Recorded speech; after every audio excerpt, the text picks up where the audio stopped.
On the 13th of August 1988 at the Ariake Coliseum in Tokyo, 14 fighters will put everything on the line for an opportunity at fame, fortune, and glory at UWF, the professional bout.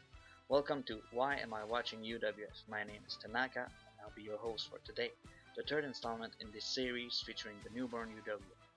But before we get going, let's take a look at what else was happening in the world of sports in August of '88.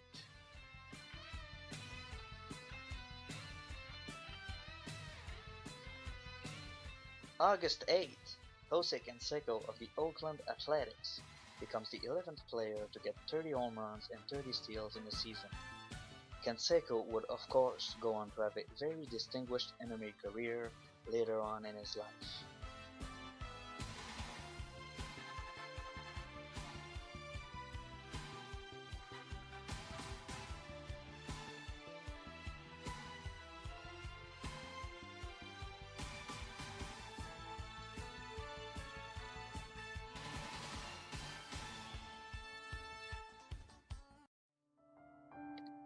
August 9, the saddest day in the history of Canada and therefore the world. Wayne Gretzky is traded from the Edmonton Oilers to the Los Angeles Kings, causing fiery riots throughout the Canadian land that would kill over 6 million innocent civilians.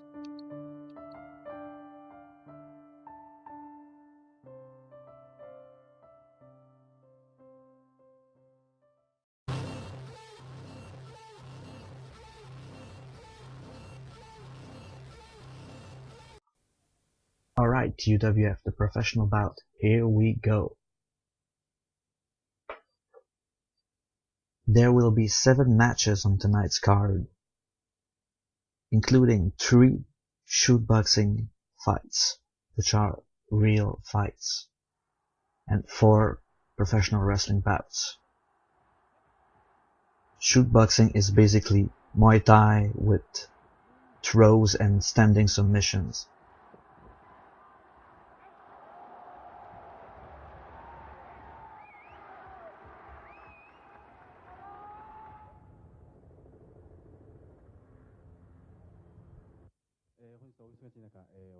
Maybe after the first 2 episodes you're still not a fan of the UWF, but this is a pretty good show, so give it a chance, you might like it.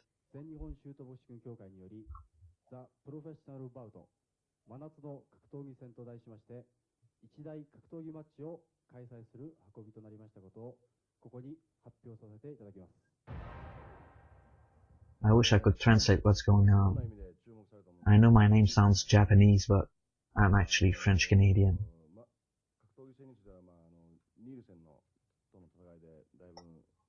This is Akira Maeda,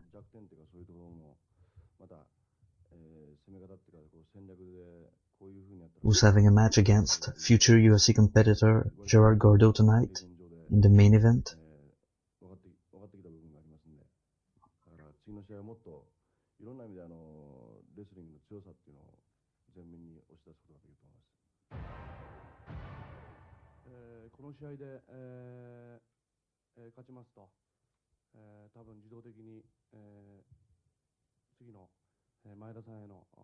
Takada will be fighting Kazuo Yamasaki, another UWF rules match, Shoot Style Pro Wrestling. There's Yamasaki.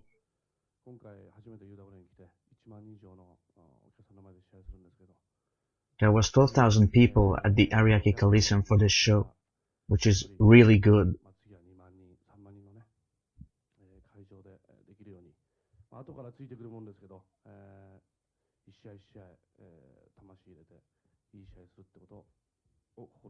Takada seems to be the kind of guy that likes to talk about himself a lot.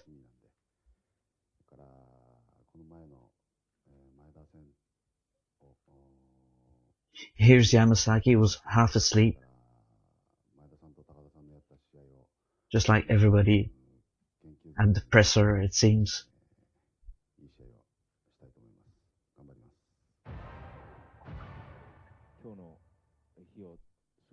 Here's Takeshi Caesar, the founder of shootboxing.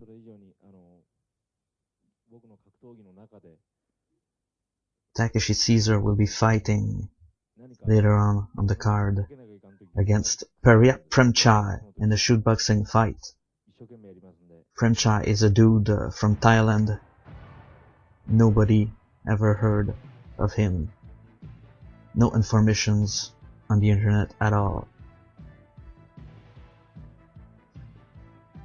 And it's the case for a few fighters on this card that I have absolutely no information on, except from their name.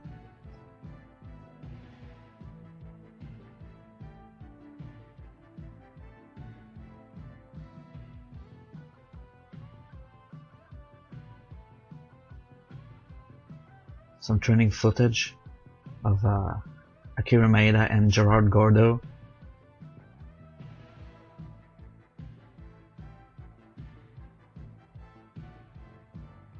Gerard Gordo sounds a lot like a French name, but he's actually from the Netherlands.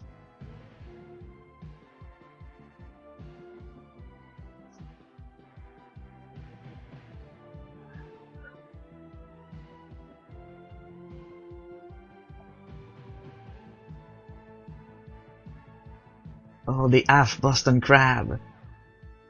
Everybody's favorite move in the UWF.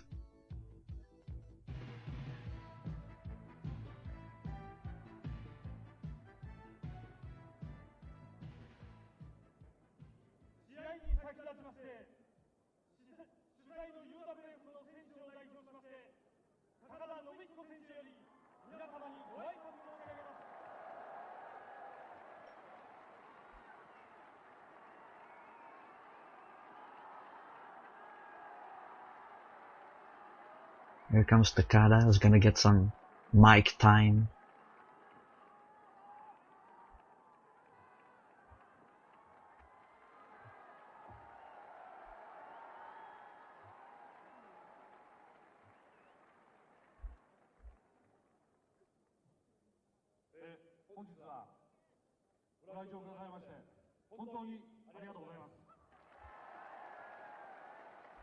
I think he just thanked the crowd for being there.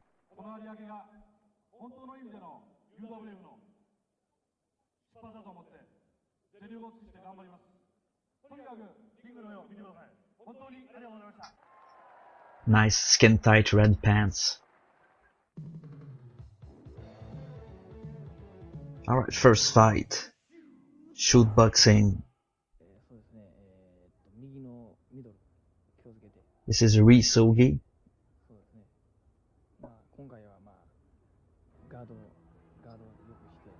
Ri Sogi as the blue attire. His opponent Katsumi Omura as the yellow attire. That's all I have on either of them.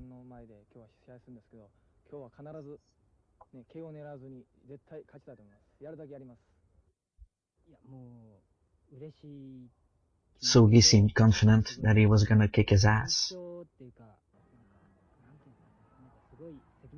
Omura doesn't look very comfortable in front of a camera. Let's hope he's gonna be more comfortable inside the ring.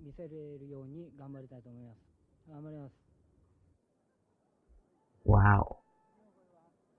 Great intensity in that promo by Katsumi Omura.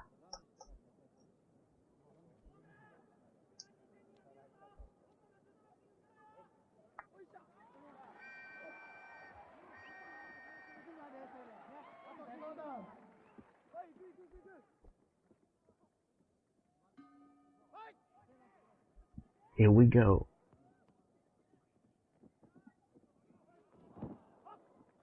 The throw right away by Omura, belly to belly. Good combination by Sogi. Nothing really landing hard. Oh, it was nice. Kind of a backdrop suplex. Like Dr. Death Steve Williams.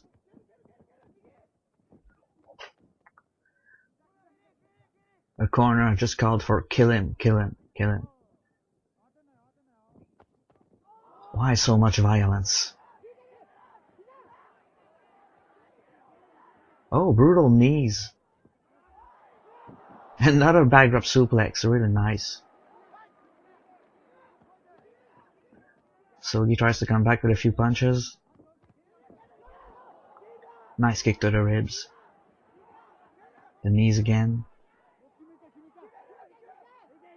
Omura likes to work the clinch, obviously. And Sogi doesn't seem to have any idea how to get out of it.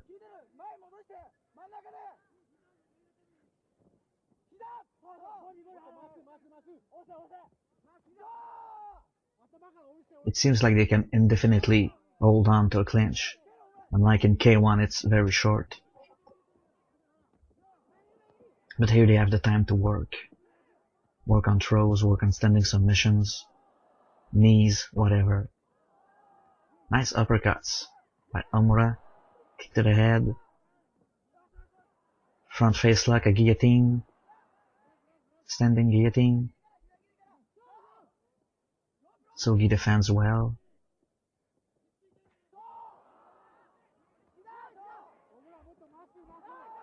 Ooh.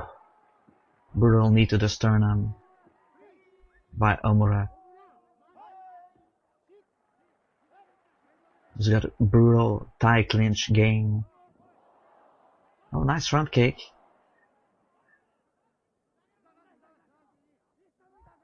Omura just seems to be too much for Sogi here. Ah! Rubs him with a knee to the face.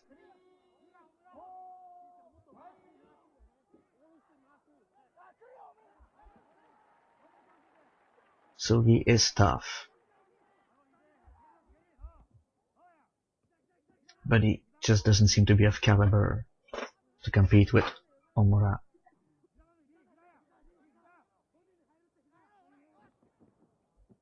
Tried to drag him to the ground.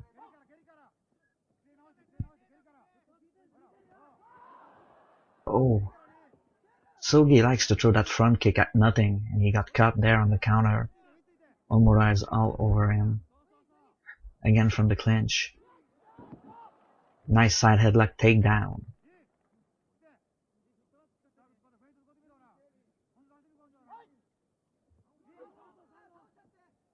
Back to try to finish him again. He's just not letting up.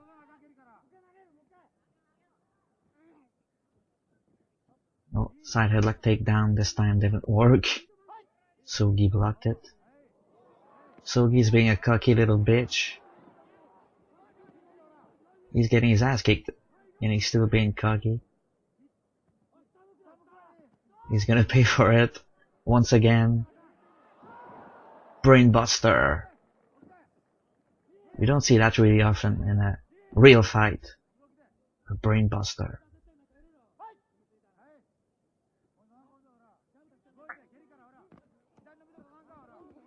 Nice combination by Sogi.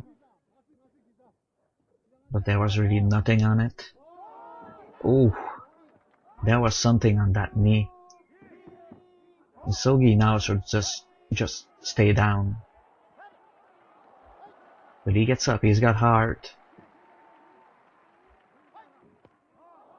Oh, nice right hand by Sogi. Trying to get back into this fight, but Omura is just too much with that clinch. Sogi just probably didn't train properly to defend against that.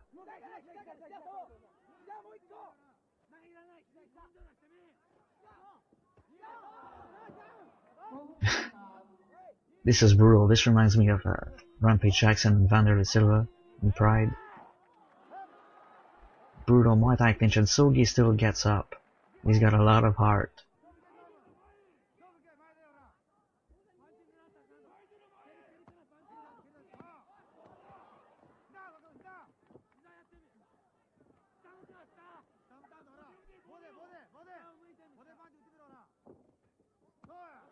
Sogi did well here in the clinch, for once.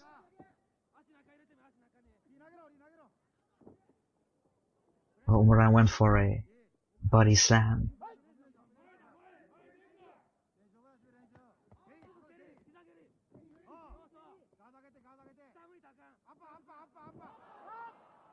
This is a really good fight. Well, for Omura at least. Not for Sogi. He's getting absolutely destroyed. I wish I knew more about these guys, but there's just no information at all online about them. Nice throw by Omura.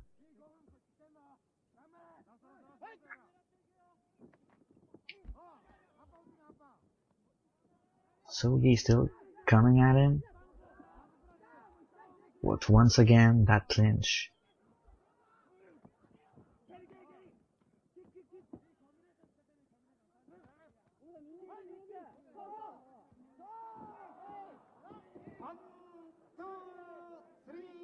There doesn't seem to be any knockdown rule.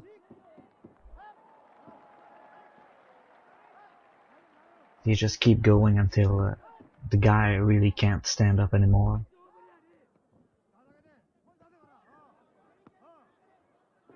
Maybe Sogi wished there was a 3 knockdown rule. Finally, this fight is stopped. Great performance by Omura.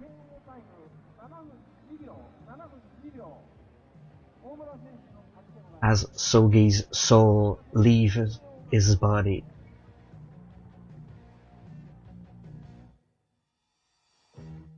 He's got like 6 people on him trying to revive him.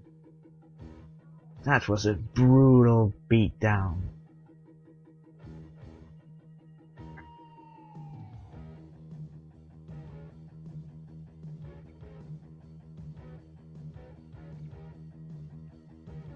Nice. That was kind of a German suplex, using his hips well.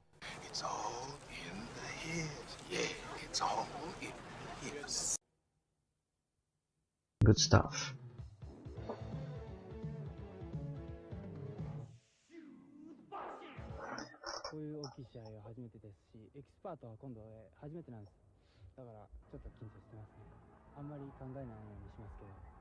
This is Hidekazu Mikake. He's in the Triple H 1998 black and silver style tights.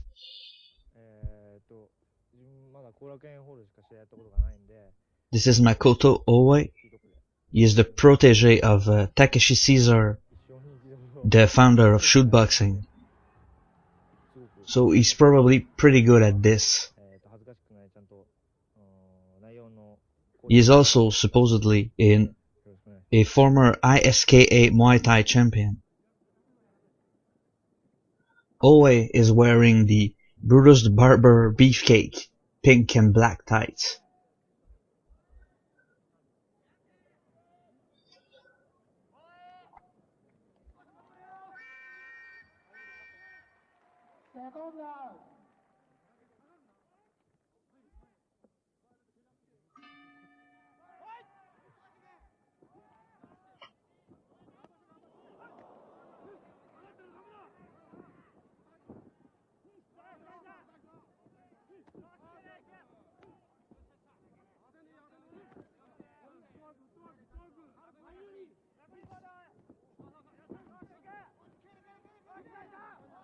The shoot boxing guys really seem to like going to war a lot.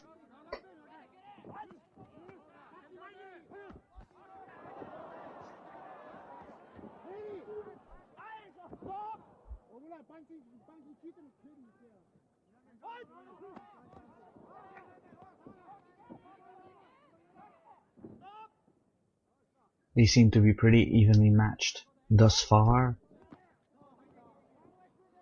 Owe with a solid left and then a kind of a shit takedown. Flatliner. Chris Champagne Canyon, former WCW wrestler, used this as his finisher.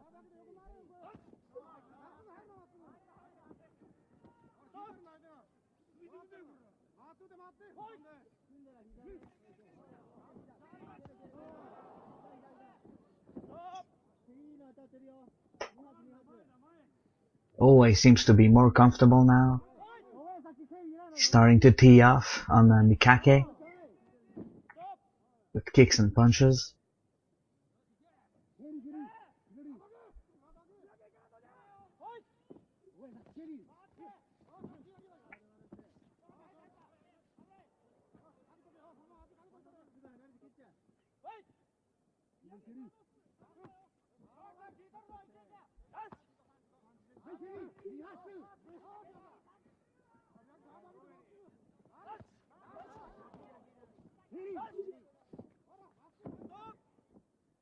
Owe is definitely the better striker of the two.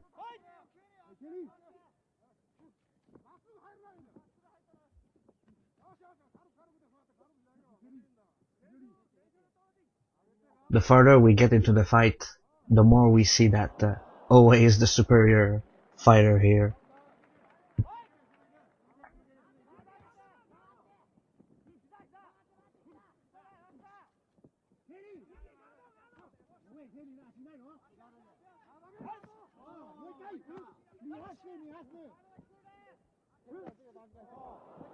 These guys' ribs are gonna be bruised.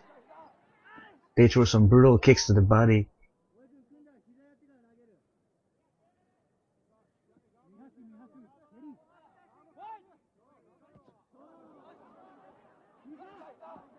Too bad I don't have more to say about these guys.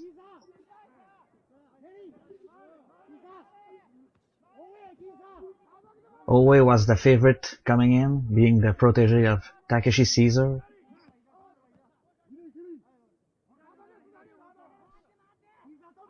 And he's pretty much living up to his favorite status here. Just like the first fight, Mikake doesn't seem to have anything for Owe.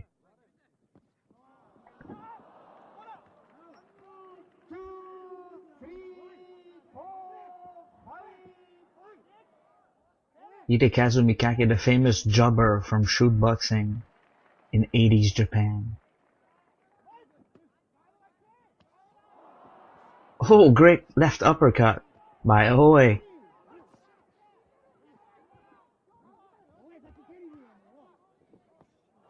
Oh, another one. Owe, it's really hard. Especially from his left hand. He's got a lot of power. For such a small guy, especially. Another good uppercut kick to the ribs. Now he's got him in the corner. He may finish it here. But Mikake gets out. He's got heart, but heart ain't shit against a big left hand like that. It's the Japanese fighting spirit. Always loading up on this left hand. Another shit takedown attempt.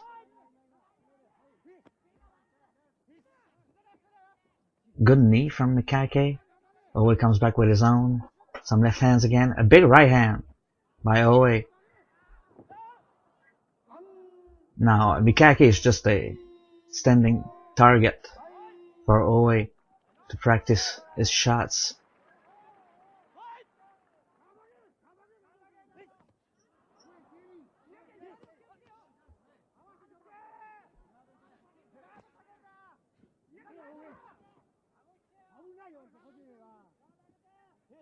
Come on, Owe, finish this.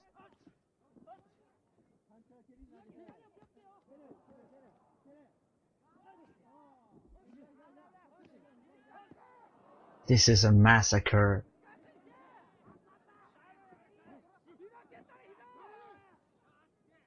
But it's fun to watch.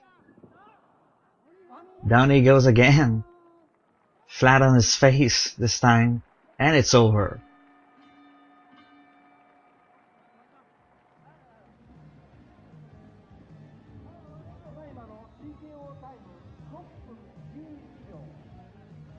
Mikake seemed like he still wanted to fight for a second here. He just stood up like,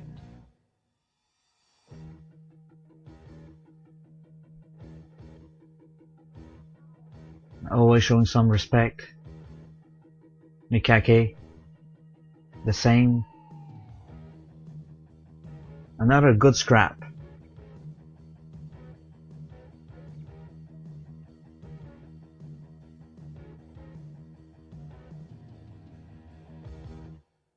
Winner Makoto Oe. Third fight, it's the garage match between Shigeyo Miyato and Tatsuo Nakano. Of course, the storyline here is if Nakano wins, he gets to own Miyato's family and use them as his personal slaves. So this is a very important and emotional match right here. Under UWF rules, this is not a shoot boxing match. Let's see how the UWF rules stack up compared to shoot boxing fights back to back like this.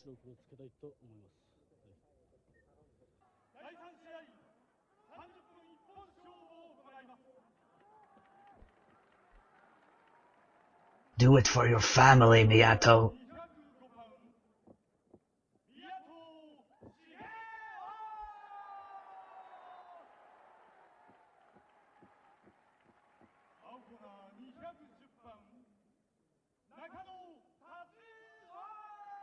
Evil slave owner Tatsuo Nakano,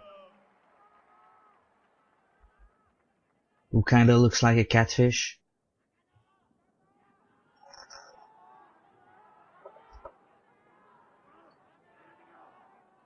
Nakano is 23 here, 5'9", 216 pounds, from Ibaraki, Japan.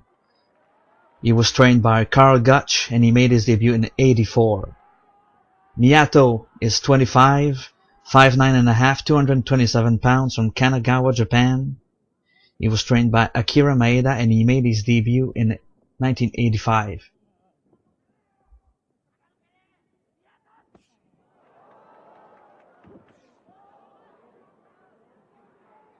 They'll probably start off slow and then build to a big finish like it happens often in Japanese pro wrestling.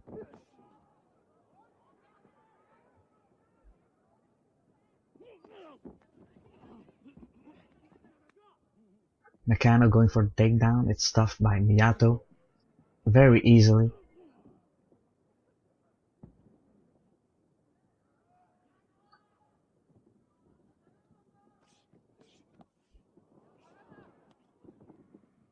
Nakano going for the takedown again.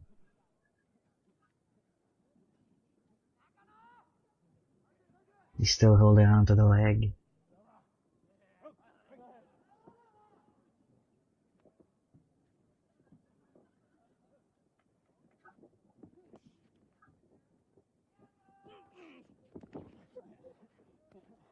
It's kind of weird that they mixed up real fights with World Pro Wrestling bouts on the same card.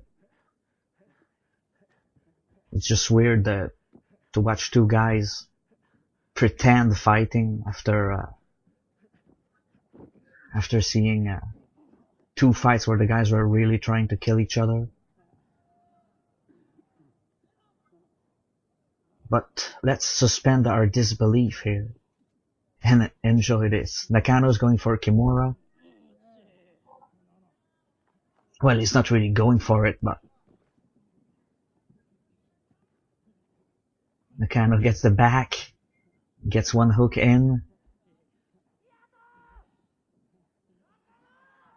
He's going for the coquina clutch. Miyato reverses, grabs onto a toe hold.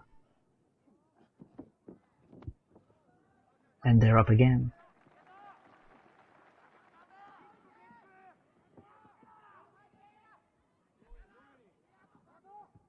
Miyato should show more fire here. It's for the honor of your family. God damn it.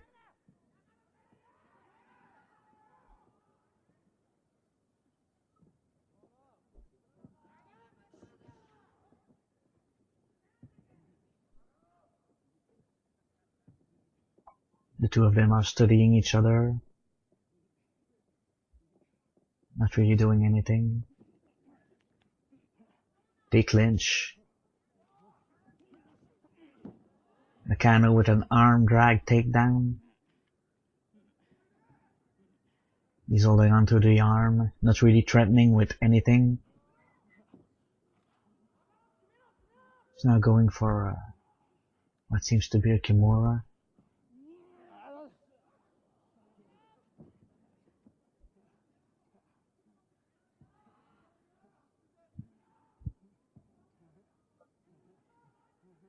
Now he's just resting here on the arm.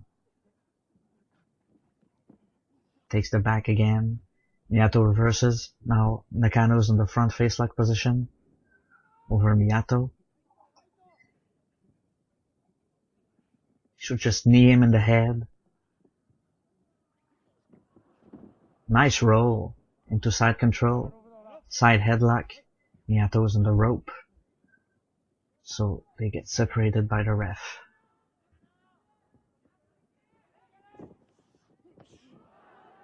Kick to the ass by Miyato. As they exchange kicks.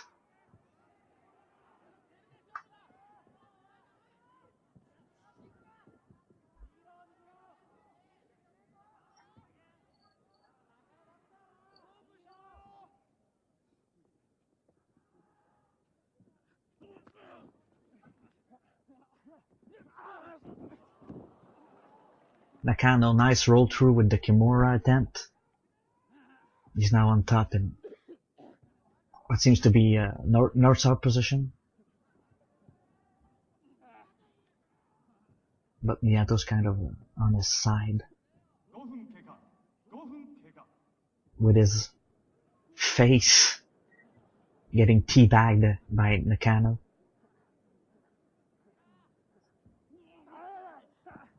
Nakano's really going for the Kimura now. Miyato reverses, takes the back, goes for an armbar.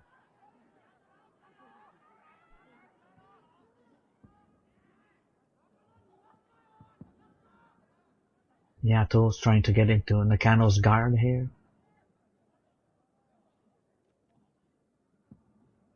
Nakano still holding on to the arm, but he's got nothing, really.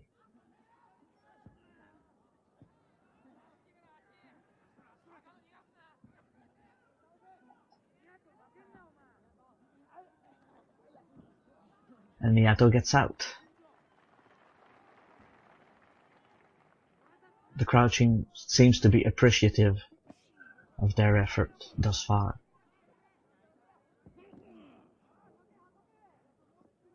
Nakano trying to slap Miyato.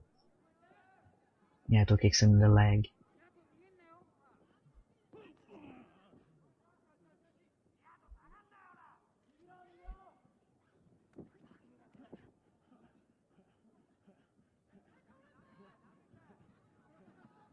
Nakano has red marks on his thigh from the kicks from Miyato. So these guys are really kicking each other for real.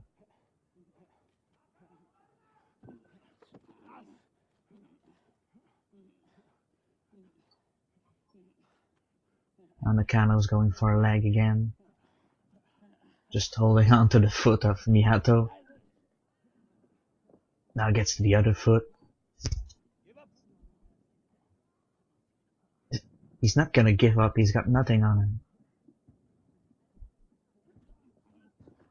Oh, armbar from Miyato. Nakano defends. Now Miyato's switching maybe to a triangle attempt. Or triangle armbar perhaps.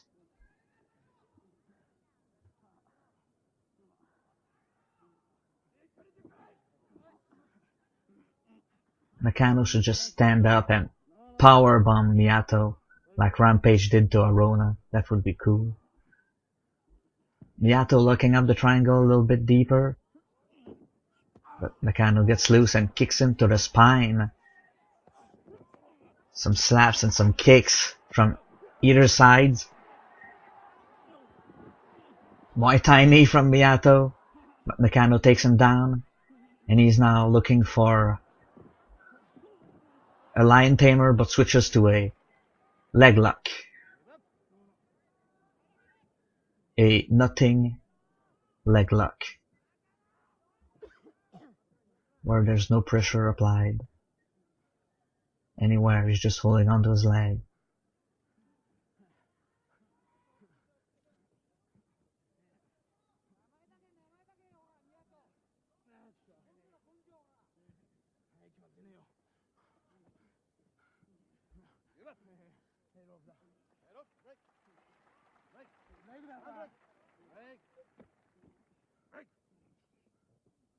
The crowd applauds. Nakano just holding Miyato's leg for a minute.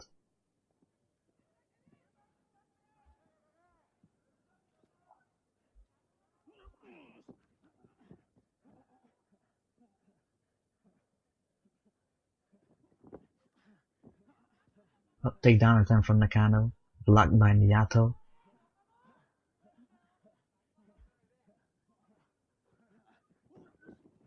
Nakano with the front face lock and the roll into side control again.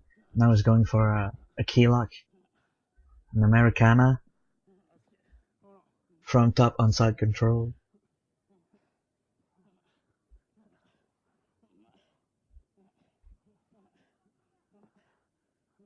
Miyato gets out. Nakano takes the back.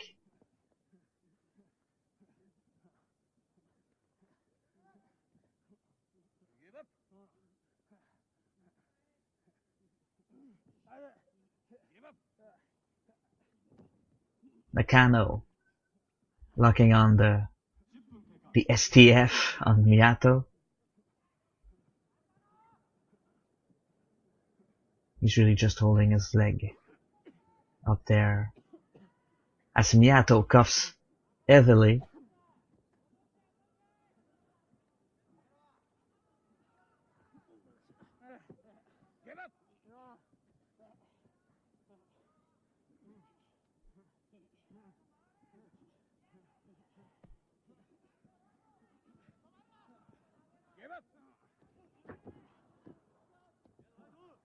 Nakano with the chin lock.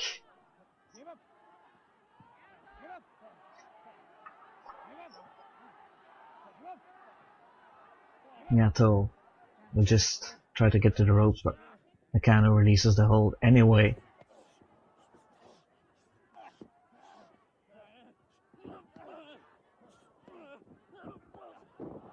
Oh, nice sweep from Miyato.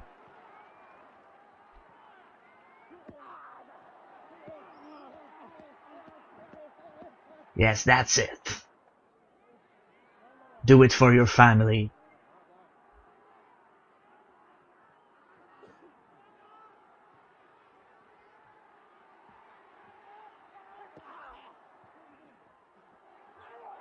Nice belly to belly throw into side control.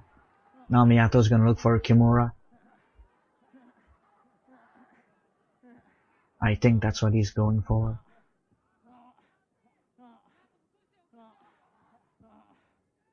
Great camera angles, UWF.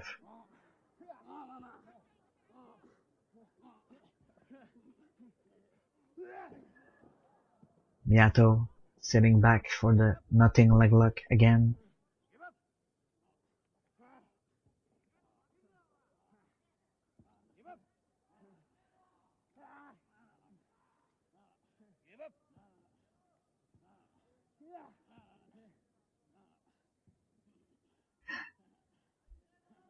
There's a lot of groaning coming from Nakano.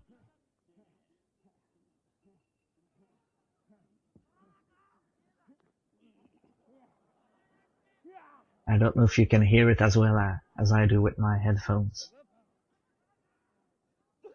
It's pretty funny.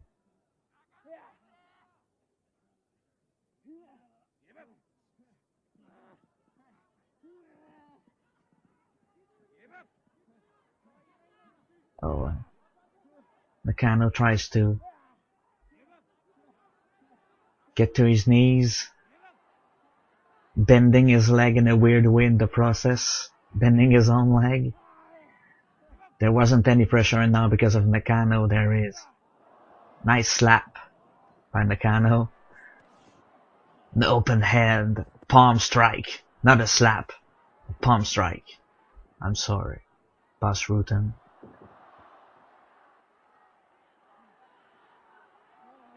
Sleeper hold by Nakano.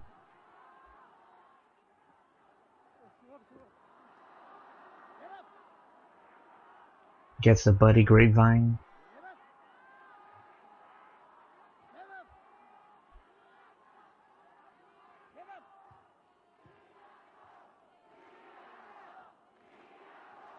The crowd is really getting into this.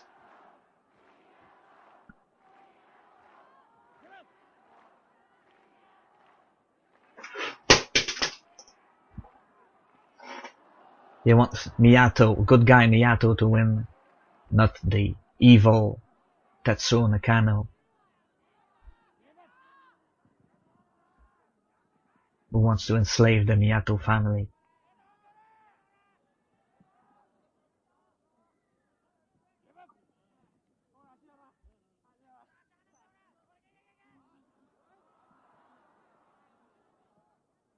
Nakano now head scissors Miyato and holds onto his wrist.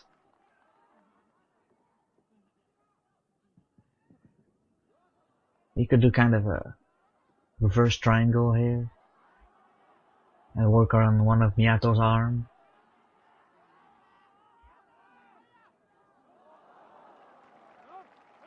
Miyato gets to the ropes. He was way too close not to do that.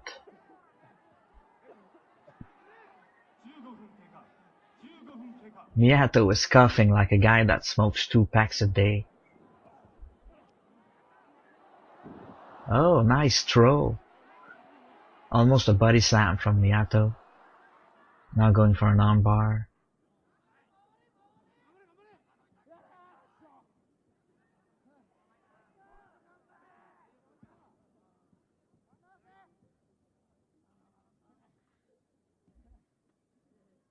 Look at his face, what a fierce little bastard is Miyato.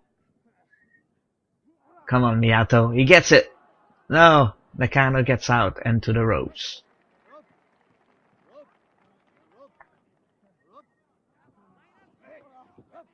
Kick to the ass by Nakano.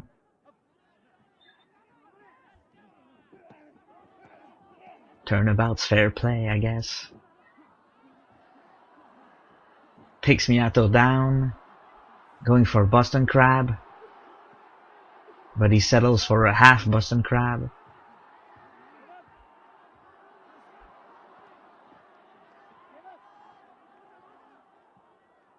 Lance Storm's half Canadian Crab.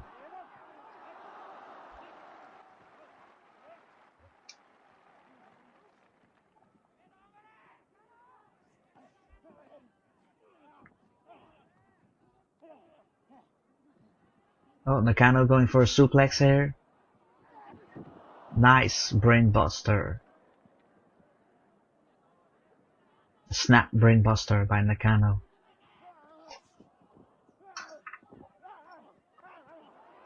Big palm strikes.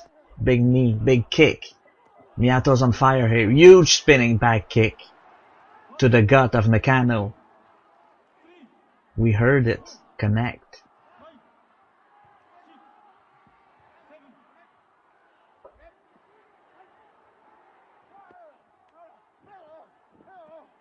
This is pro wrestling, but these shots are still real. Nakano going for a T-bone suplex. He gets it! Wow! Miyato fell right on his neck. That must have hurt like hell. Nakano going for a German suplex. Miyato blocks. Nakano is deceivingly athletic. Look at this. Perfect bridge. Not bad for a fat ass.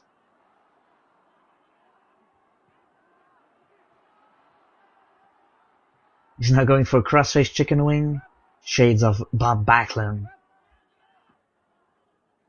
He's got the chicken wing.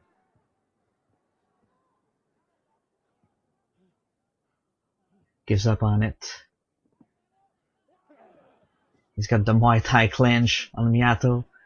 Throws some knees. Miyato grabs his leg.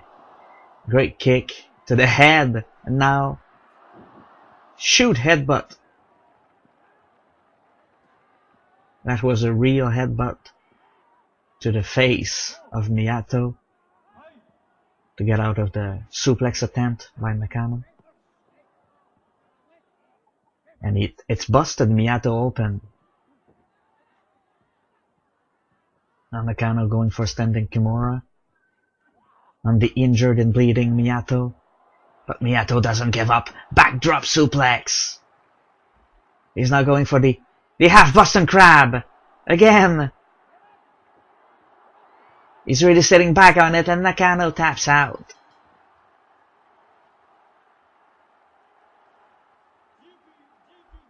And the crowd goes crazy.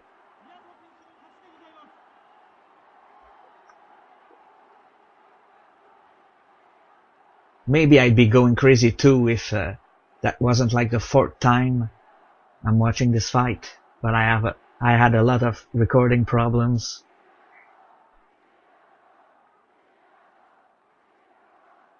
It was very good pro wrestling match.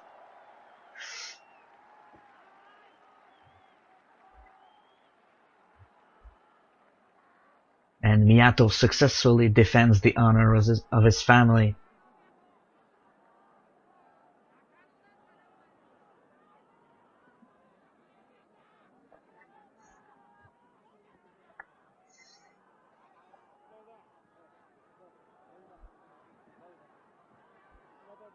What are you gonna do? Shake his hand? This guy wanted to enslave your family.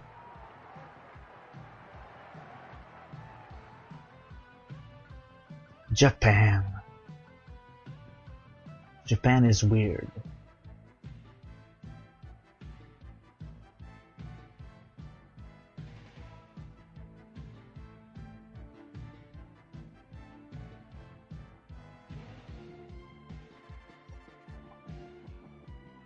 That was a very good deadlift backdrop suplex into the half Canadian crab. Lance Storm would be proud.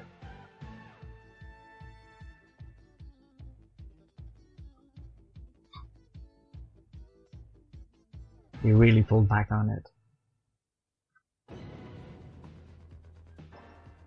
4th fight, UWF rules, Yoji Anjo versus The Big Wiggle, Norman Smiley.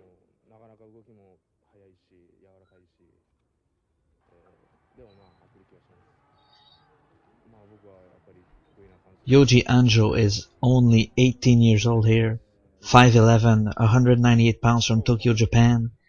He was trained by Yoshiaki Fujiwara, Akira Maeda, and Nobuhiko Takada, and Anjo made his debut in '85. Smiley here is only 23, even though he looks much older, 6'2", 240 pounds. So he's got over 40-pound weight advantage over Anjo.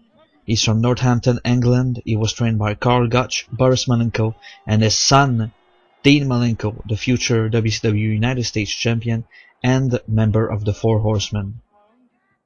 Smiley also made his debut in 1985, same year as Anjo. Too bad Norman Smiley doesn't have his football gear on.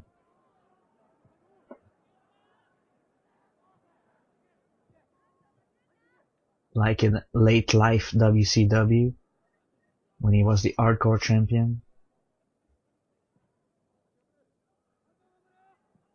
He used to get hit with a weapon like a kendo stick and he would scream like a bitch.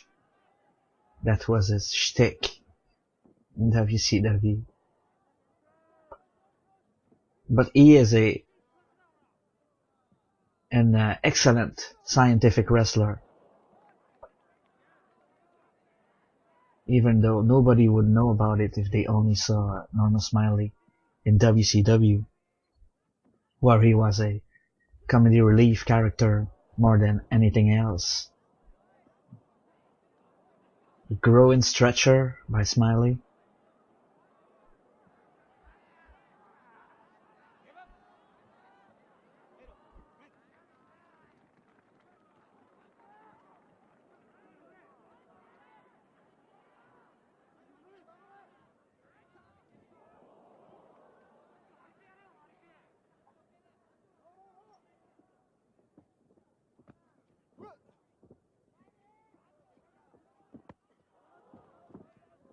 Right away we can see that Yoji Anjo is a more proficient striker than Smiley. Just look at Smiley's kicks, and then look at Anjo's kicks.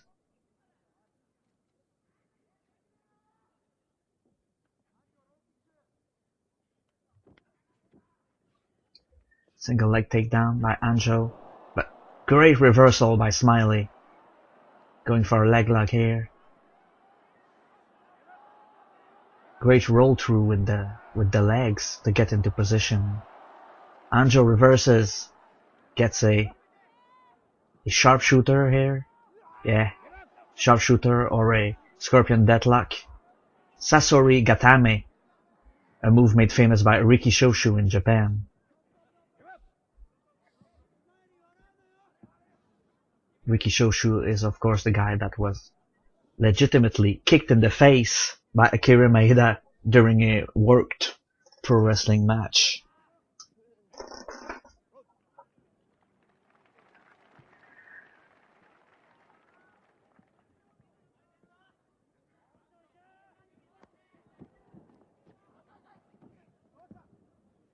Nice takedown by Anjo. He's got the back of Smiley.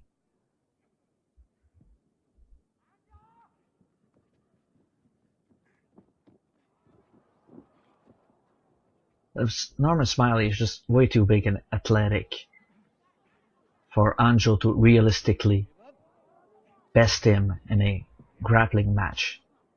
That's just not gonna happen.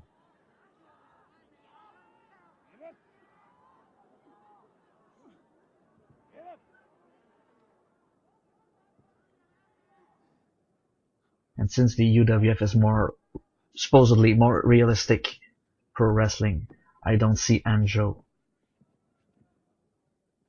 having a chance in a real fight. But this is pro wrestling, so anything can happen.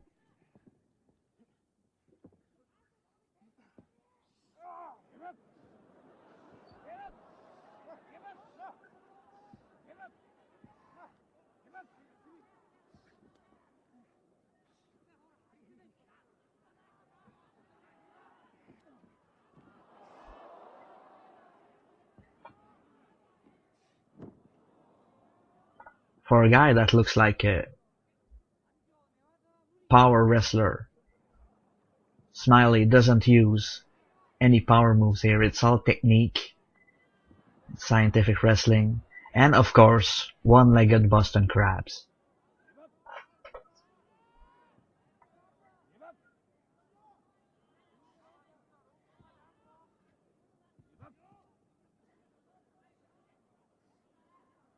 And just standing on his head, nice reversal.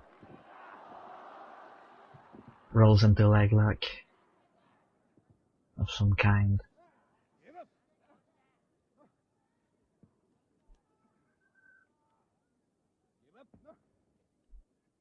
From this point of view, it just looks like he's holding his legs in place.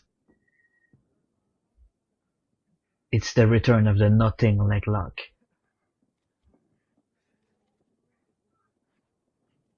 Smiley once again rolls through. Beautiful counters from Norman Smiley.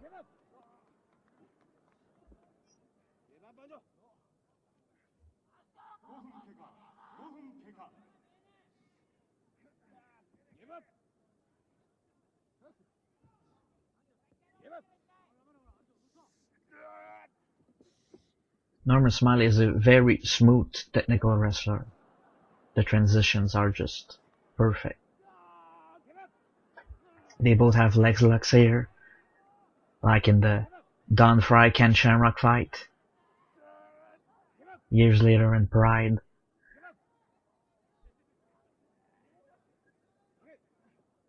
But I doubt there's any bad blood between these guys.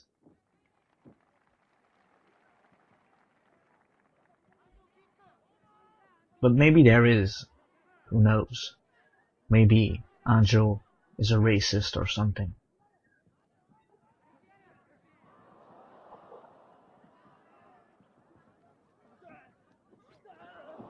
Oh, nice arm drag takedown into side control by Norman Smiley. Anjo gets on top. Smiley reverses him again. Anjo on top. Nice roll through by Anjo, throwing Smiley halfway across the ring.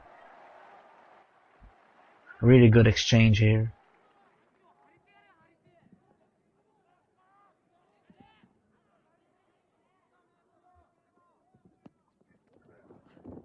Oh, nice takedown. Single leg takedown by Anjo. He's now has the back. Gives up the back for a nothing.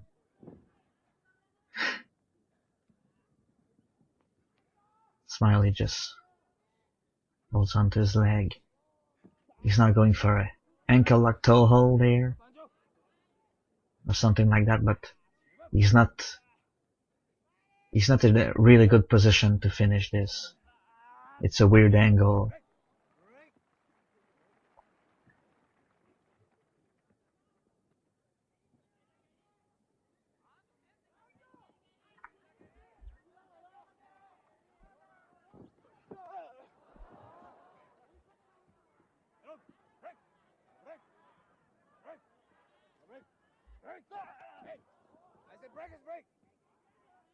He said break!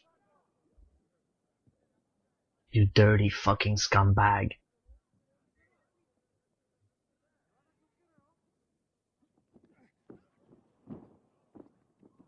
Maybe these guys really don't like each other. With Anjo playing dirty.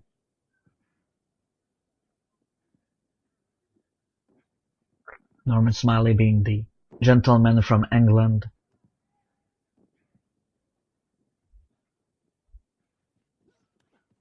Against the evil Japanese Yoji Anjo. Fujiwara armbar by Smiley. The crowd reacts. This is a very well respected move in Japan because of Yoshiaki Fujiwara, who trained most of the UWF guys, if not all of them.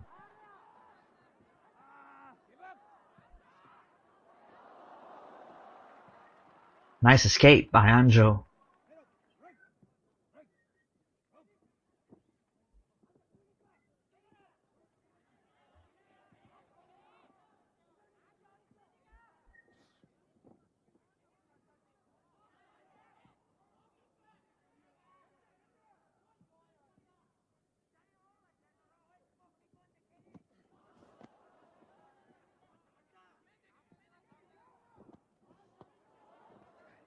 Nice kicks by Anjo. It seems like Norman Smiley doesn't know what to do with Anjo's kicks. He just like leaned back into the ropes. Like, what the fuck is this shit? Smiley now has the double underhook. Front face lock. Anjo with a fireman carry slam. Gets the back of Smiley.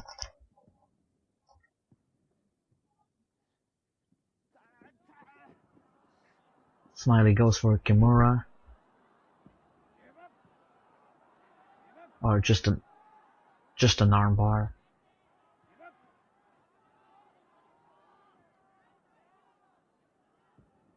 He's trying to break his wrist. You wanna be a racist, I'll break your fucking wrist.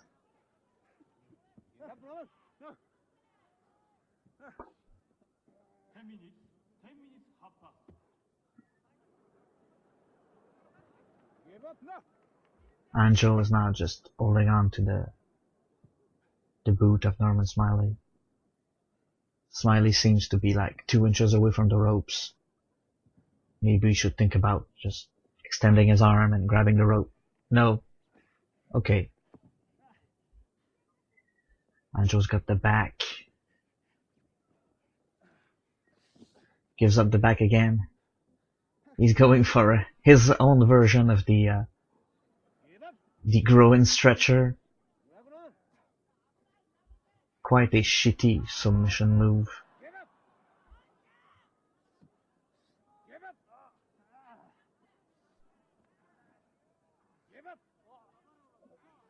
Smiley's got that weird ankle lock toe hold once again.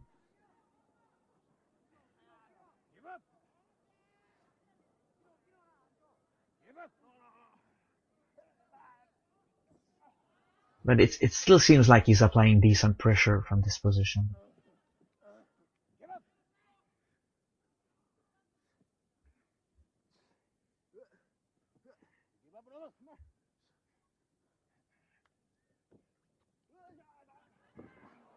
These guys are obviously good workers, and this is a sound professional wrestling match. Although you got to love technical wrestling, slow technical wrestling, to enjoy this. If you're into pile drivers and power bombs and flaming tables, this is not for you. But if you're into half Boston crabs, the UWF is definitely for you, because they have a bunch of those.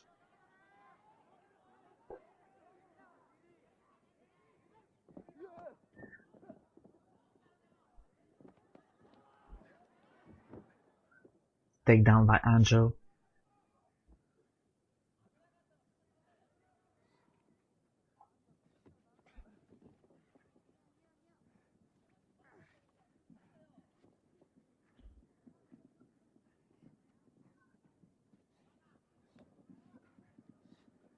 Smiley gets Anjo's guard.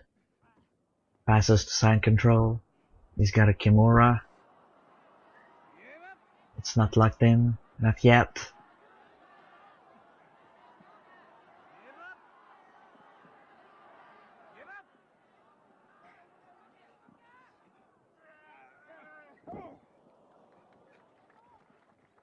It's really weird, you know. He was in perfect position to do a Kimura, and he's got to pretend that... Yeah, it's weird.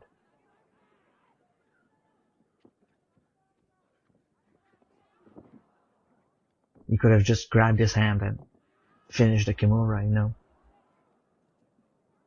He's now has a Fujiwara armbar again.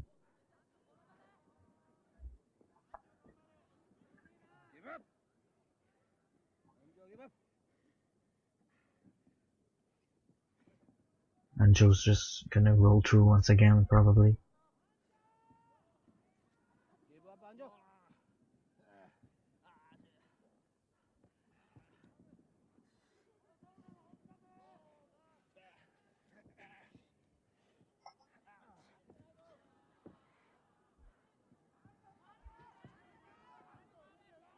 He's holding on to it. He's just holding on. He's not putting any pressure, not any intensity into the move.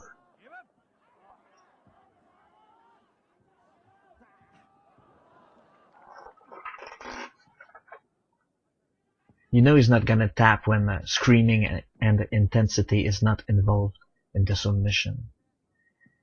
When he's just holding on.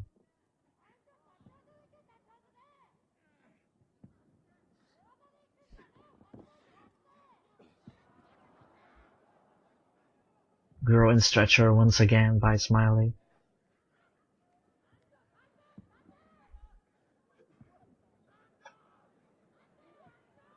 Maybe he's trying to help Anjo do the split.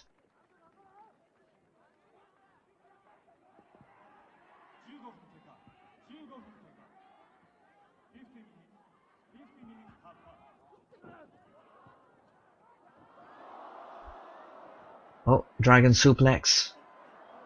Anjo blocks it. Goes for a dragon suplex of his own.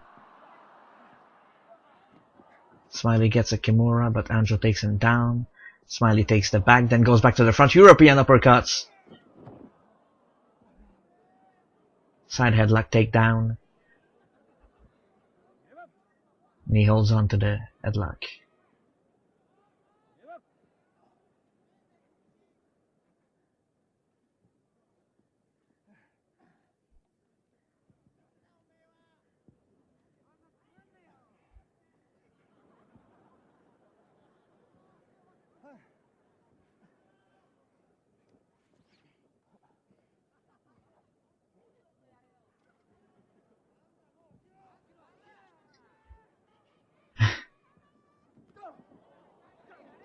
European uppercuts again. Shitty kicks by Smiley. Anjo has his leg now.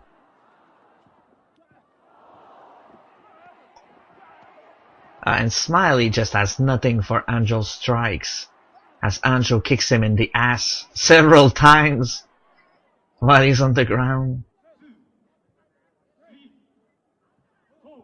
Yeah, whenever Anjo's going for a big flurry of strikes, you see Smiley just leaning back on the ropes with his hands in front of him like he really has no clue what to do. Anjo looks like he was going for a Dragon Screw leg whip. Amazing reversal by Norman Smiley.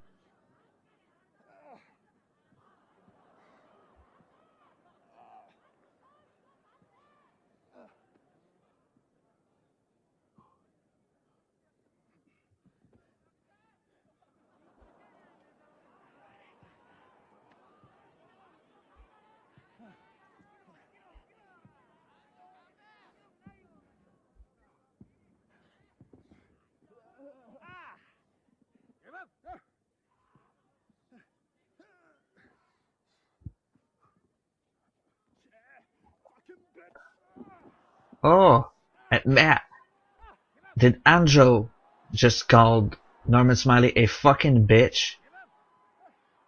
Then apply the leg lock?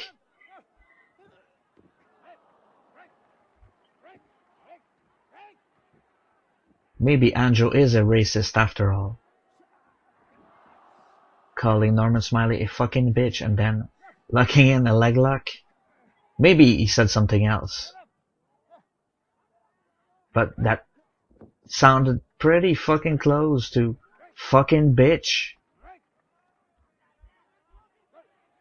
That's so weird that Anjo would say that. What an asshole.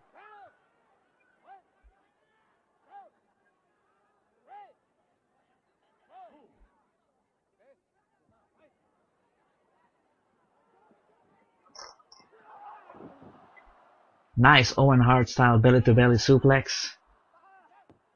But Smiley locks in a deep arm bar and it's over. Anjo taps out.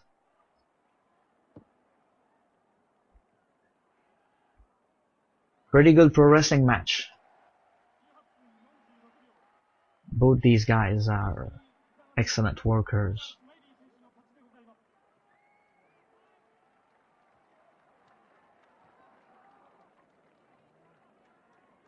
And they went for a while. I don't know exactly how long the match was, but it was a pretty long match. Oh, and now you shake his hand. After calling him a fucking bitch. Who does that? Call somebody a fucking bitch and lock in a leg lock?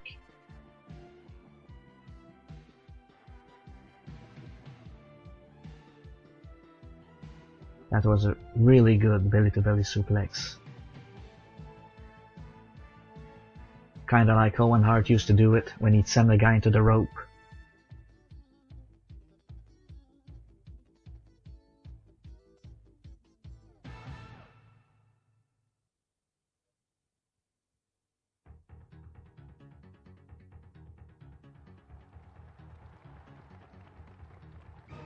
So this is the end of the first half of the event.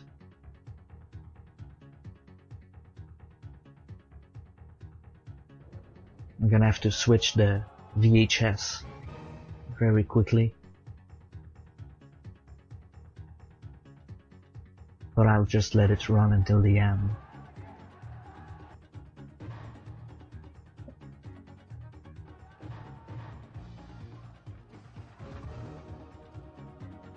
This is Takeshi Caesar, who's gonna be fighting Pariap Premchai on the second part of this event. Gerard Gordeau, who's gonna be the evil foreigner heel to Maeda's Japanese top babyface. Switch to VHS number 2.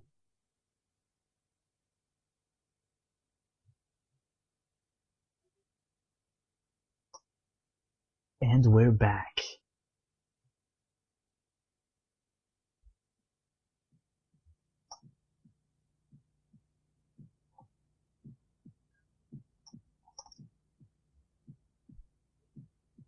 Next fight is Kazuo Yamazaki versus Nobuhiko Takada. Yamazaki was 25, 6'2", 227 pounds from Tokyo. He was trained by the original Tiger Mask, Satoru Sayama, and Kotetsu Yamamoto. He made his debut in 1982, and he's a former IWGP Tag Team Champion with Yoshiaki Fujiwara. Takada is 26, 6'1", 220 pounds from Kanagawa, Japan.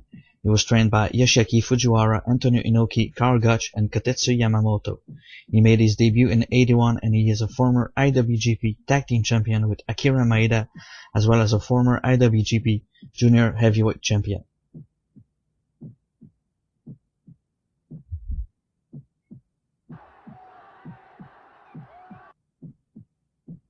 As they hype up the main event, Akira Maeda versus Gerard Gordeau in a World Pro Wrestling match.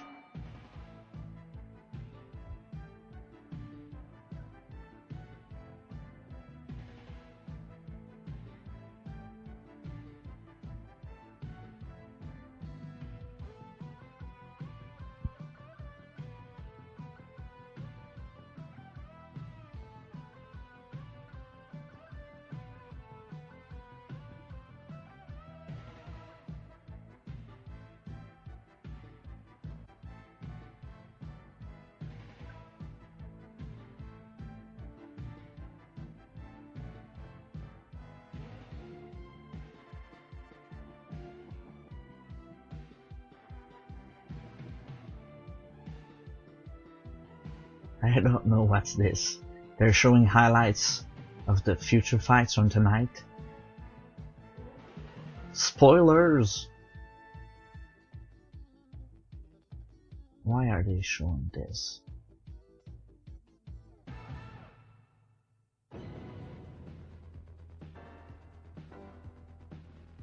Kazuo Yamazaki versus Nobuhiko Takada.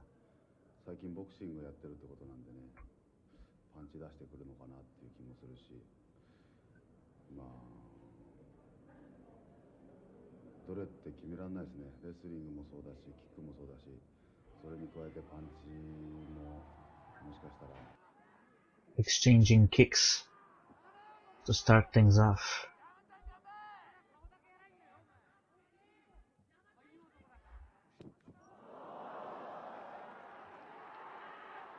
Real slow build up once again, but the crowd is into it.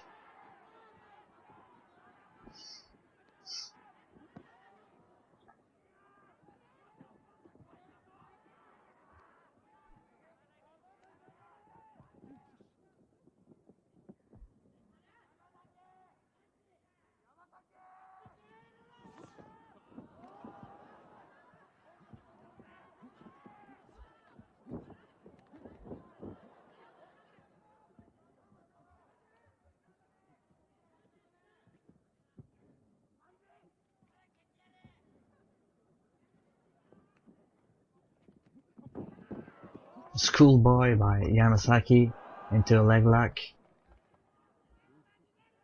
but they're pretty much in the ropes. Takada stands up.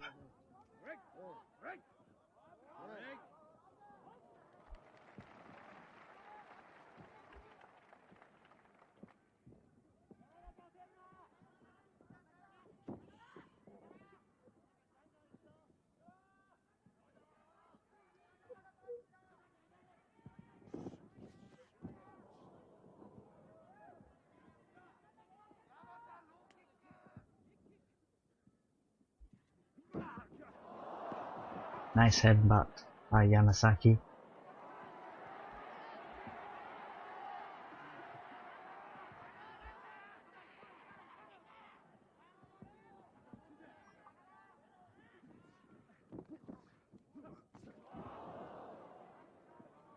The crowd seemed to be really behind Kazuo Yamasaki.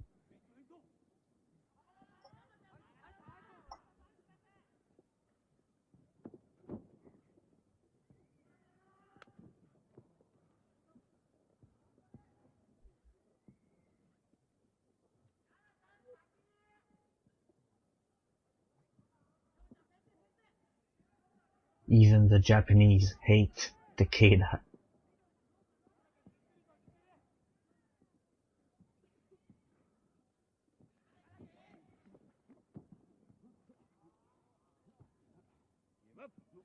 Takada takes the back.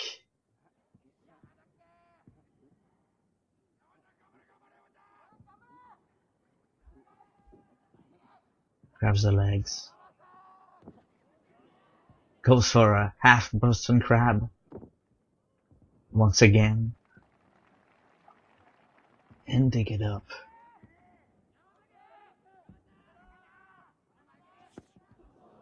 Kick to the leg by Takada.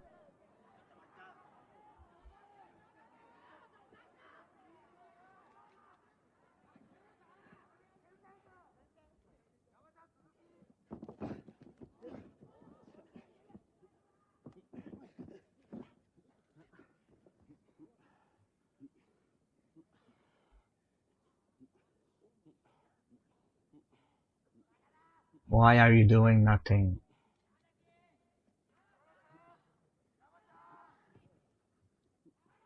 Front face lock by Yamasaki on Takada.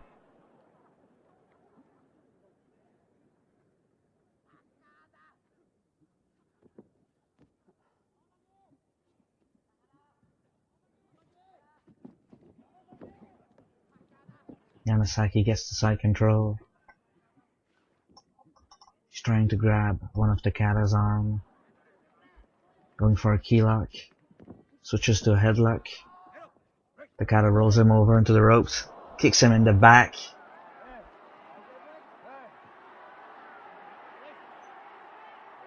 As the crowd shits on Takada.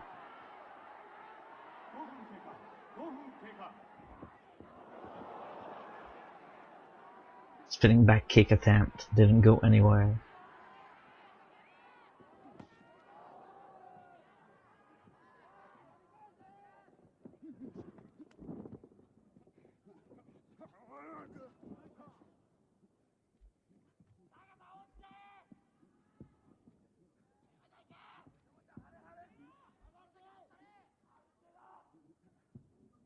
I have no idea what they're trying to achieve here.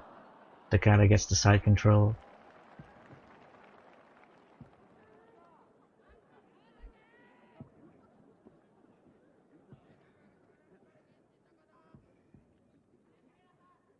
He's looking for an arm.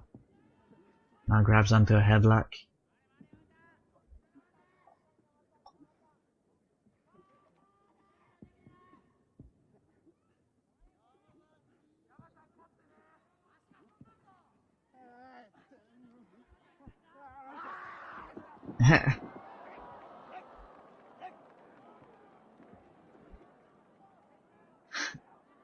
I really don't know why Yamasaki screamed like that.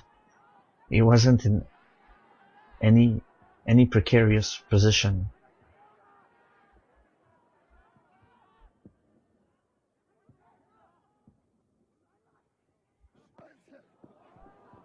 Grabs onto the kick, takes Takada down. Knee bar. Takada gets to the ropes.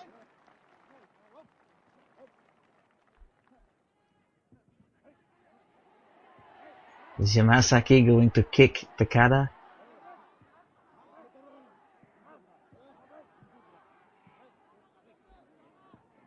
No, clean break. Yamasaki pretty much cemented his status as the babyface in that match. Oh, nice sidekick. A sweet chin music by Yamasaki. He now takes the back. He's got a rear naked choke, but Takada is too close to the ropes. That was a nice sequence of moves. Kicks him in the spine. Turnabout is fair play.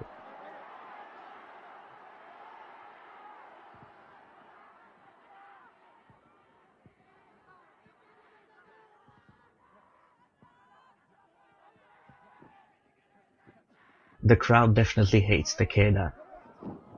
Nice takedown. Almost a spine buster by Takeda. Now has side control. Now gets to the full mount. Switches to an armbar.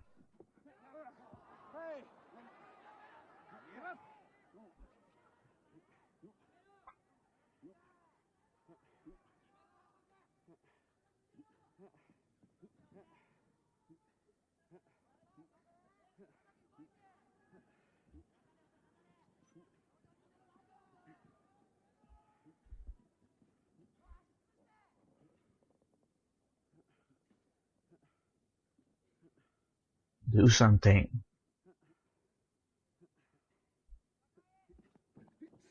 Oh, finally, Yamasaki grabs onto some kind of a knee bar again.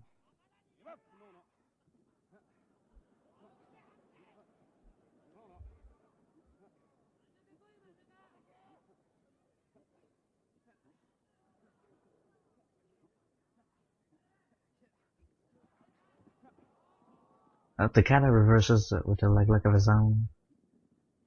Yamasaki also grabs onto his legs. But they're just grabbing onto each other's legs now. They're not doing anything. Now sits on Takeda. They're doing nothing. Oh, Yamasaki grabs a leg.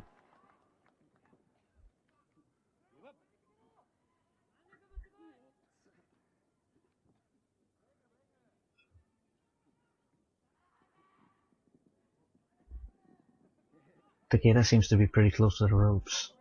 But he just gets out. And goes into a leg lock of his own.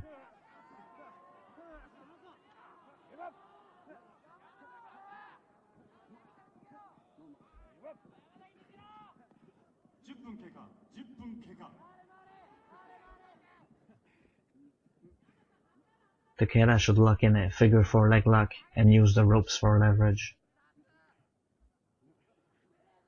It always worked with Ric Flair.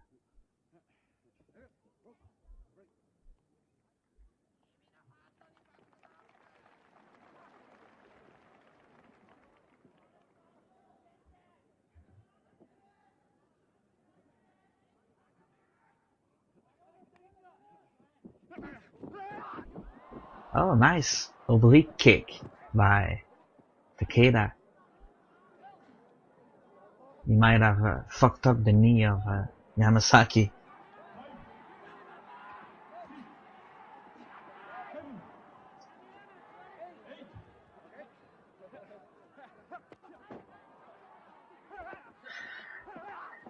Kicks to the leg by Takeda, working that injured knee. Then kicks him to the spine.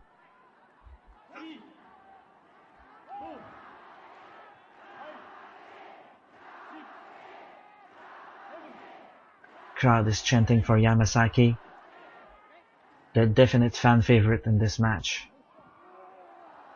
Nice backdrop by Takada.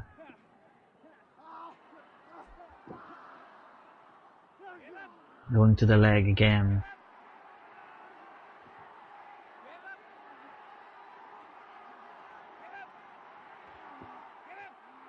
As Yamasaki screams in agony.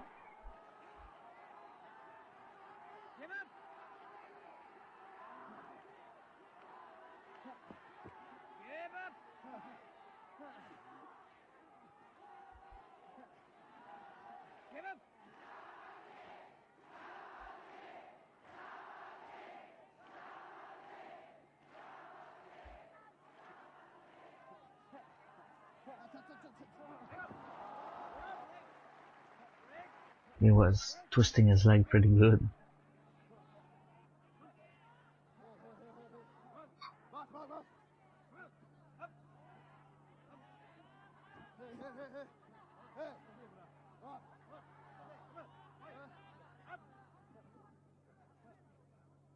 Is he gonna let him stand up? Yeah.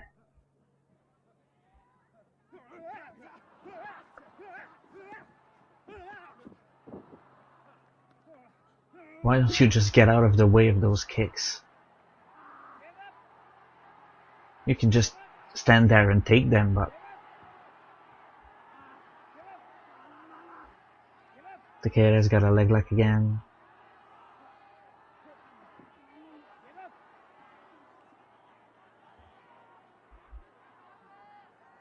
A knee bar. I think that's the movie beat Mark Coleman with "And now the half-Canadian crab." The world's most powerful submission move. He's got it tight. Yamasaki's screaming.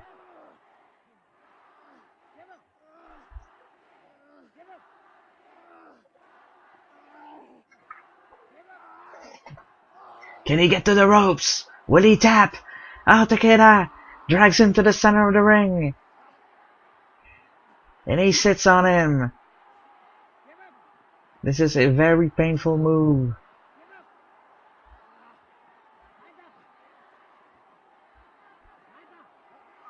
And it finished one of the matches tonight, so it can be used as a finisher here. And Yamasaki gets to the ropes.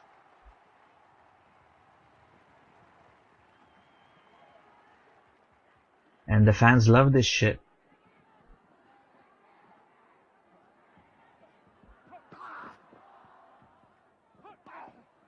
Kicks to the back by Takada. Good kick to the head. I thought Takeda was gonna go for a Bronco Buster. That's lame.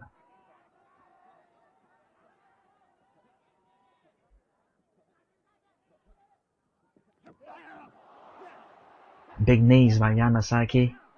Some punches to the chest by Takada. Some more knees by Yamasaki.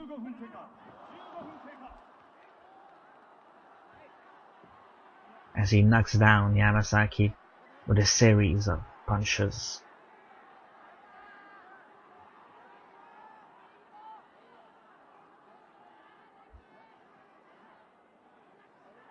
The punches were kind of meh.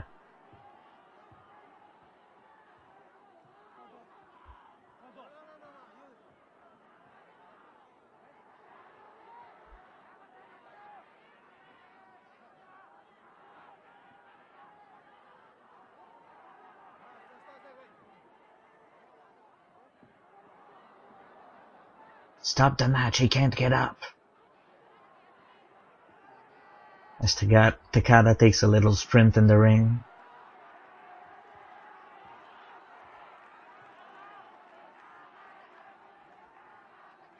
So there's no 10 count because he stayed on the ground for like 2 minutes.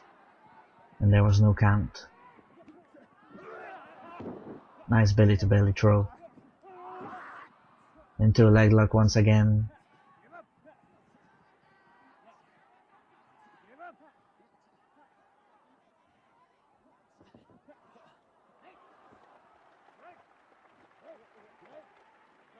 Yamasaki is gonna have a hard time standing up now. After all that work that Takada put into working the knee. Beautiful dragon suplex by Takada. A kick to the head by Yamasaki. Cut Takeda, flush. And now there's a count. Why? Some more kicks by Yamasaki. Looking to finish the fight. Spinning heel kick. Takada gets up first.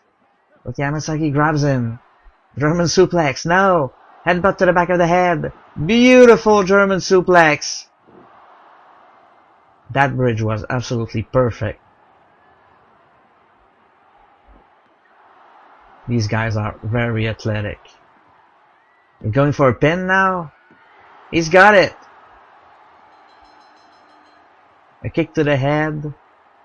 And the pin.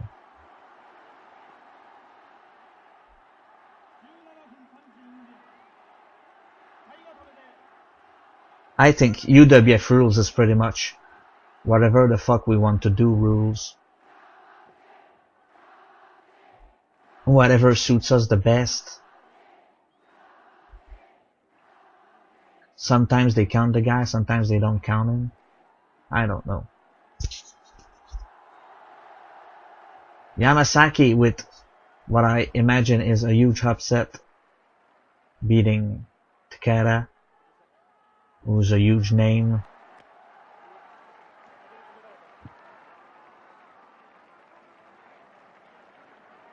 What a great show of sportsmanship.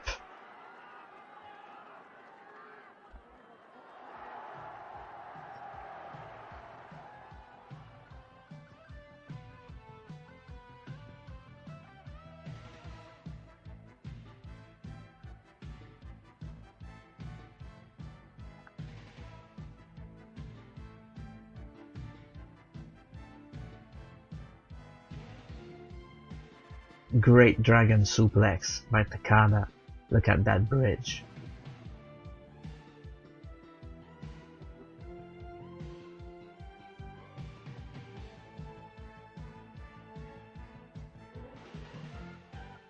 Even though everybody hates Takada, he's kind of an amazing professional wrestler.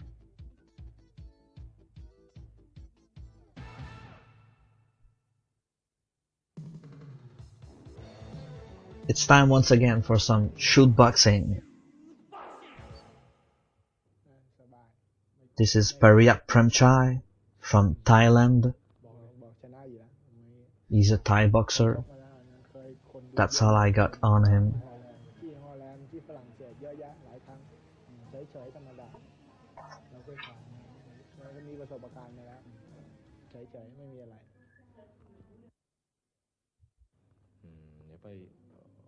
This is Takeshi Caesar, the founder of shoot boxing.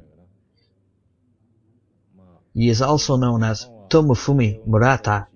He is from Yamaguchi, Japan, and he was 32 at this time.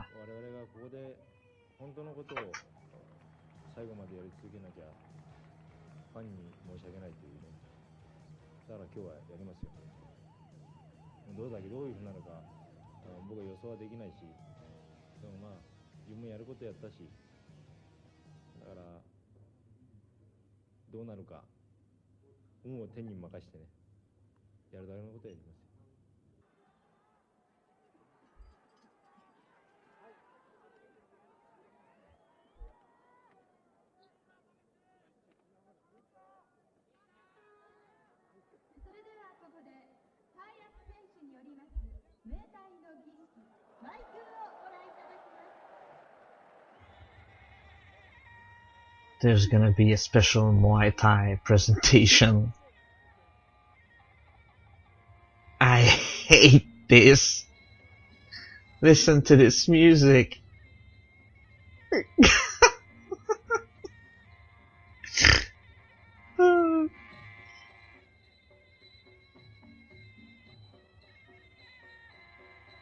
Is a cat getting skinned alive?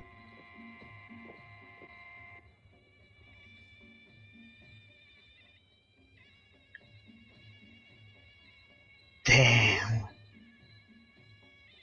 Thank God I didn't do shrooms before this. I'd be tripping balls.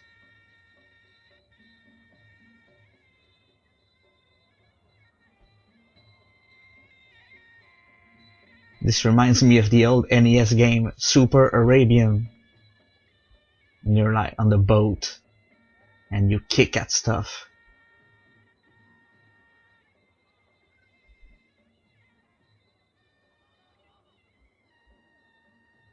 What is this music? I need to get some of that on my phone to put in my car.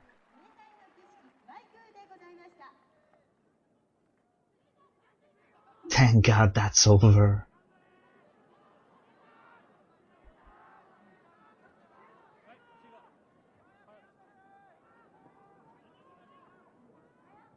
Prem Chai seems to have a scar from a previous gunshot wound to his chest. Let's give this guy a little backstory. He is also known as Thailand's 50 Cent.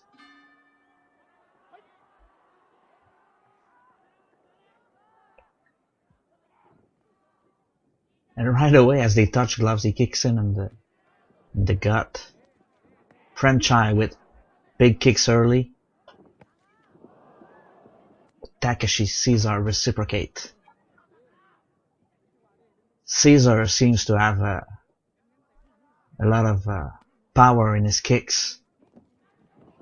He doesn't land as much as the other guy, but when he lands, you feel it.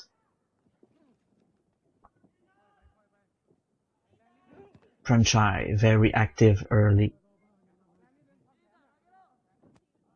Takeshi Caesar is just waiting for his opportunity, waiting for his shot.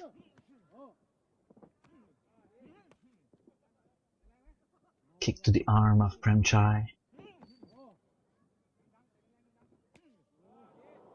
Good kick by Prem Chai, another one. It's a kicking contest. Oh!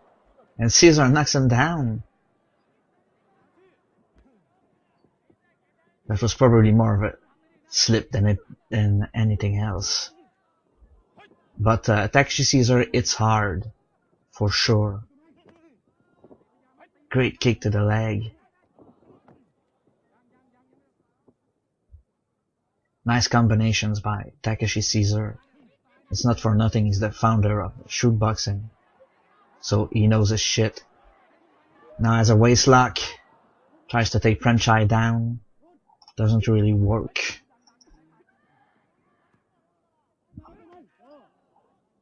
They exchange kicks once again.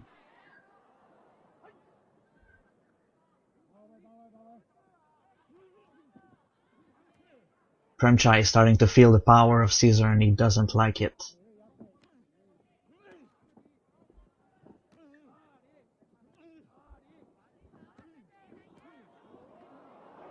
Nice! He's really spamming that left high kick. Like UFC Undisputed 3. That was a great kick. To the liver! And Prem Chai is done. He's not gonna get out. Oh! That was so dramatic! He tried to grab onto the ref to stand up. He's done.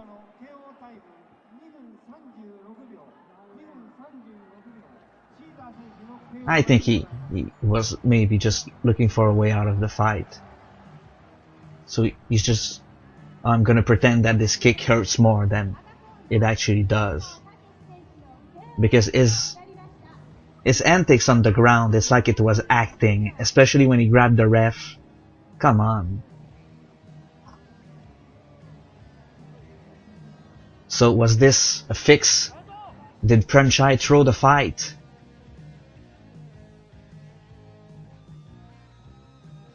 To the founder of shoot boxing?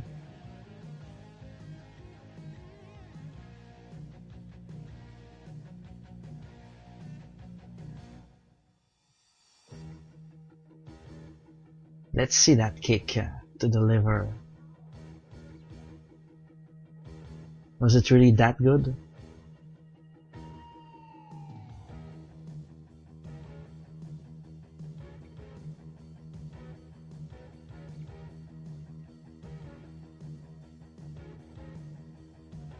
That was kick to the chest. They didn't show it. Oh well.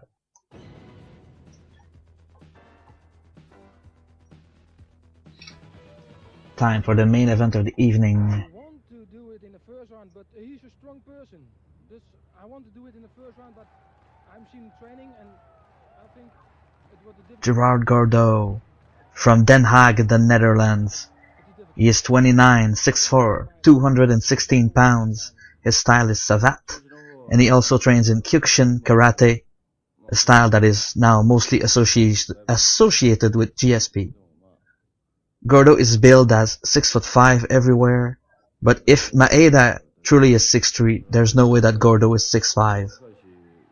He is also widely known as being a dirty fighter, like his Dutch compatriots Gilbert Yvel and Bob Schreiber. Akira Maeda is also 29 here. 6'3", 225. He was trained by Karl Gutsch and Yoshiaki Fujiwara. He debuted in 1978. He is a former European heavyweight champion and a former two-time IWGP Tag Team champion with Osamu Kido and Nobuhiko Takada. He is also a former WWF International Heavyweight Champion.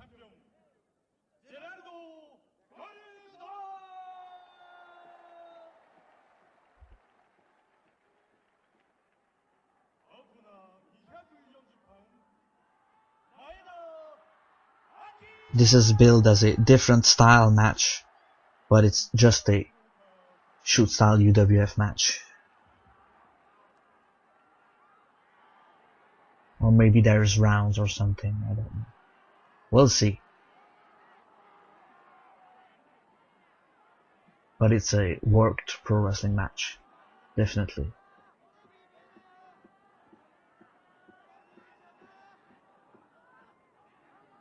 It's crazy to think that Gerard Gordo was doing pro wrestling before even competing in the UFC.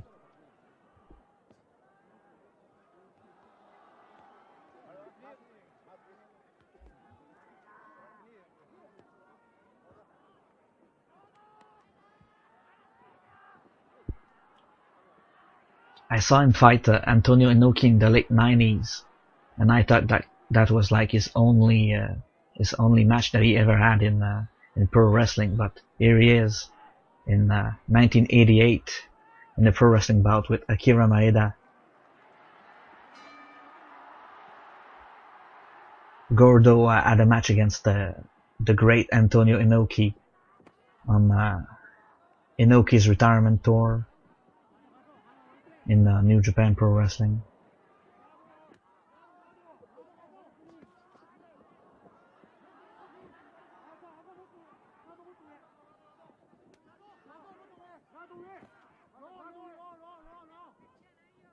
I don't know if they taught Gordo how to work.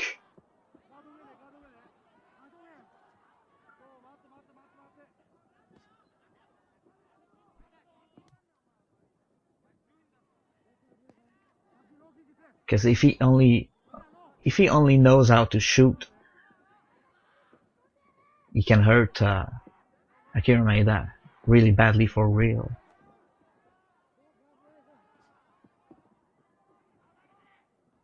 Which wouldn't be a bad thing. Come on, Gordo, kick his ass. For real.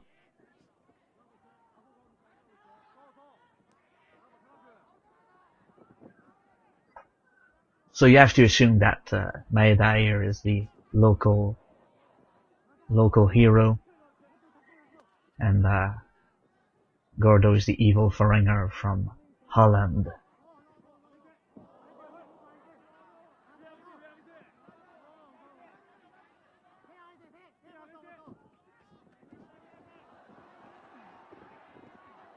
Maeda went for a takedown, but that was stuffed by Gordo. Gordo working the jab. Nice kick by Gordo.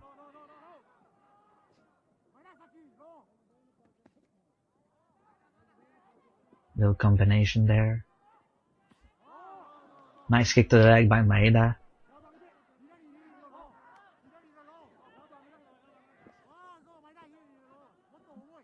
Maeda is so good that he can stand with a professional kickboxer.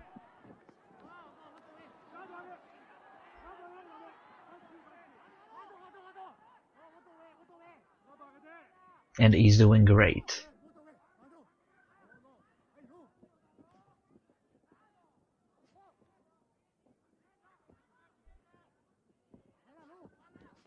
Maeda face. Goes for a takedown, he gets it. Now Gordo's trying to get up. Maeda gets full mount momentarily, but Gordo turns him around and punches him in the face.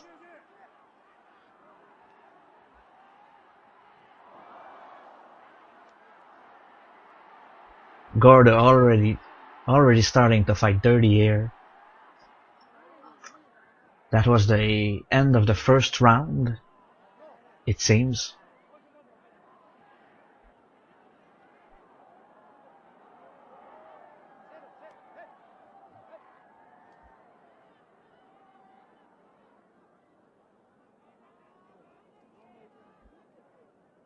Gordo just looks like some drunk guy that fights in bars.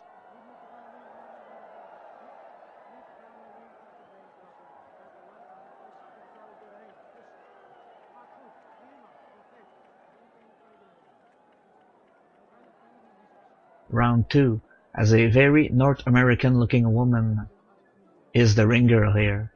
I was expecting a Japanese woman.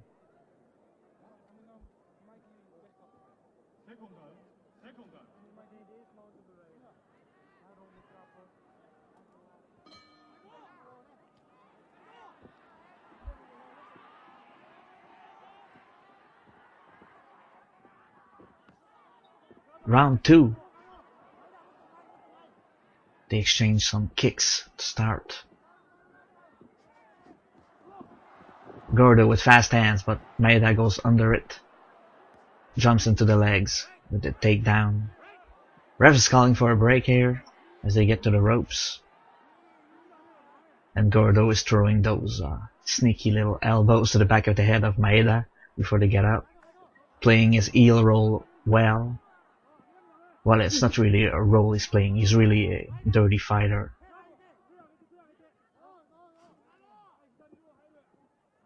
He's a natural heel. Good kick by Gordo. Maeda said, "Fuck this shit. I'm going for a takedown." It fails.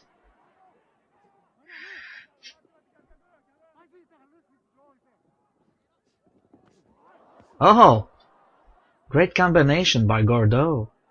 The feint with the kick and then the big punch. If he really wanted, he'd fuck up Maeda.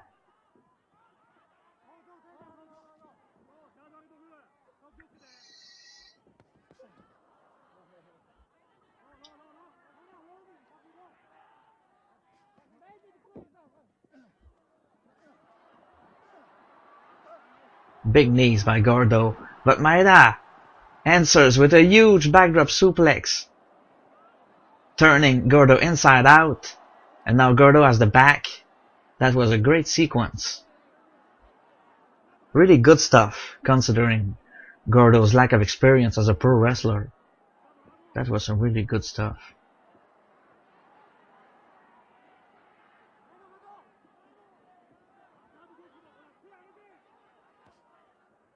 Jab by Gordo. Kick to the leg.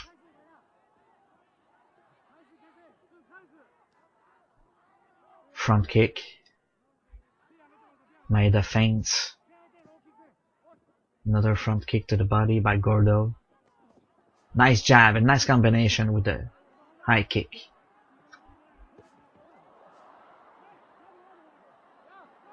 Damn, Gordo is really kicking Maeda's ass for real here. Those were some big punches. He probably pulled back on them, but they were still really good punches. Another one. Now one to the back of the head.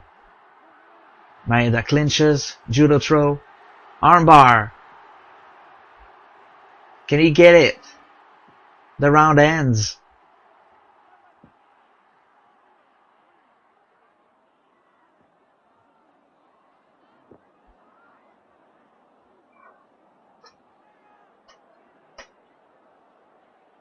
That was pretty good. They timed it perfectly with the ending of the round. Saved by the bell. Gerard Gordo.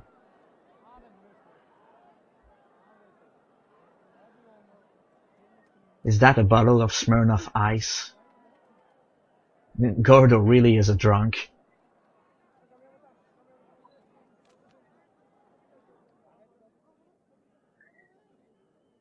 Stop whitewashing in ring girls in the UWF.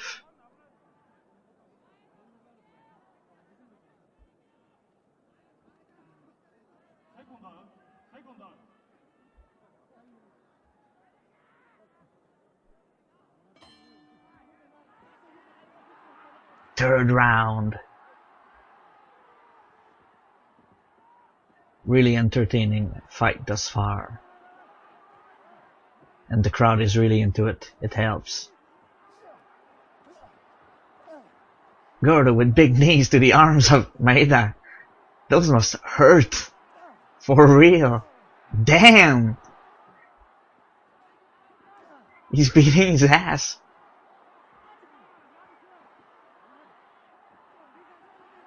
But Maeda takes it. Side headlock takedown, but Gordo rolls through and he's now in half guard. Really good by Gordo.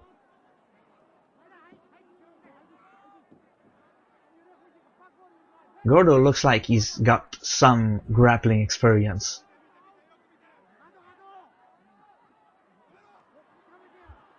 Gets the clinch again. The big knees to Maeda.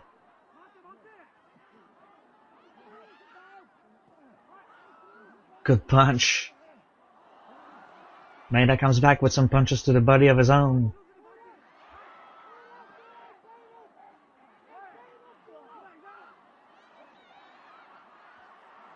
Gordo hitting the back of the head. Maeda takes him down. He's in half guard now. Looking to grab a key lock on Gordo from half guard. Punches to the back of the head from Gordo to get out. He's in side control now. Now he can really finish it. Gordo shows good tenacity on the ground. Pushing Maeda away. He grabs onto kind of a triangle here. A reverse triangle. And they stand them up. For reasons unknown. Maeda counters the knee with a takedown.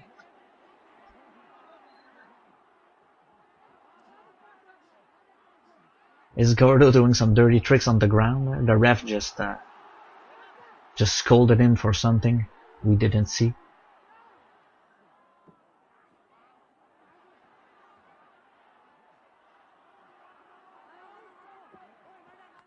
Oh! Huge kick to the face! Damn! I don't care that he pulled back, that it wasn't a full force kick. He still kicked him in the face.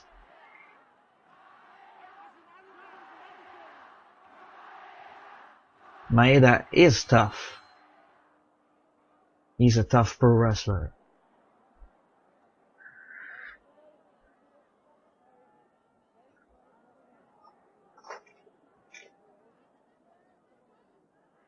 Pour some water on him. He deserves it. That's hard work, getting kicked in the head like that.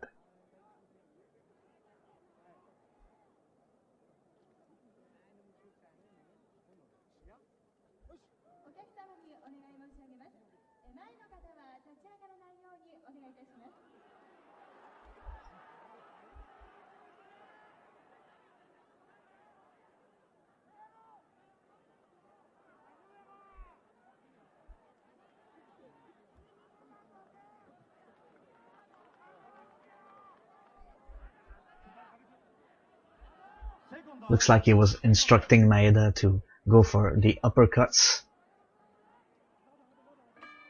Maybe Akira Maeda has good uppercuts.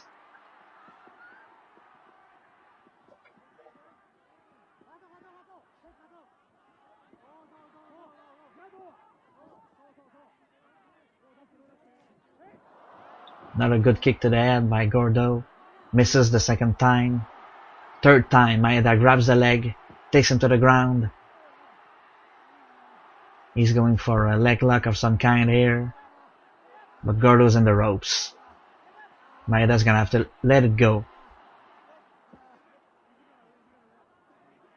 If he doesn't want to get disqualified. I doubt the ref would disqualify Maeda. The crowd would just cause a riot.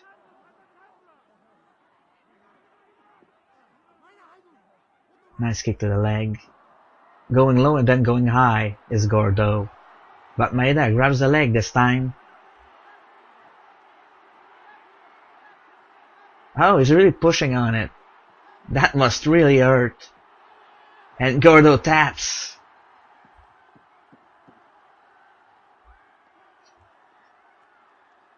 Really good match. They worked really well with the round structure here. Sometimes a round structure will hinder a pro wrestling match when you don't know how to work around it. But these guys did it perfectly. If you want to see rounds in pro wrestling used badly, just watch the old UWF from the 90s. They had a round system, but it was just shit. That was great.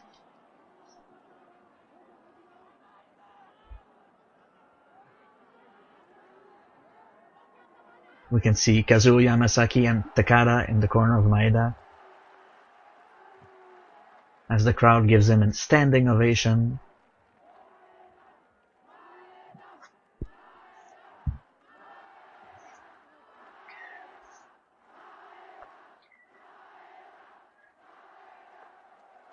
Maeda, the great sportsman, showing compassion for Gerard Gordo, his fallen foe.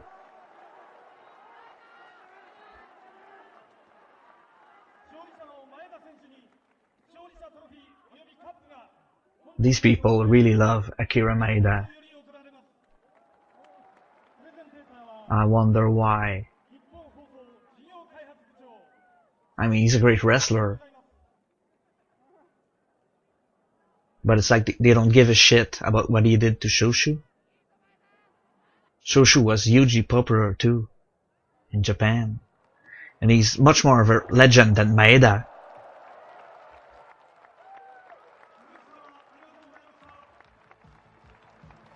I guess people don't hold grudges in Japan.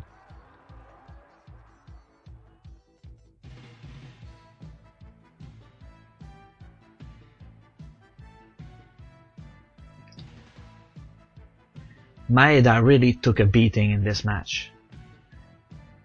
Yes, it was pro wrestling, but damn, that was a good kick too, from the ground. Good grounded kick by Gordo. I have to say I have a better appreciation for these guys after this match. Really, really good stuff.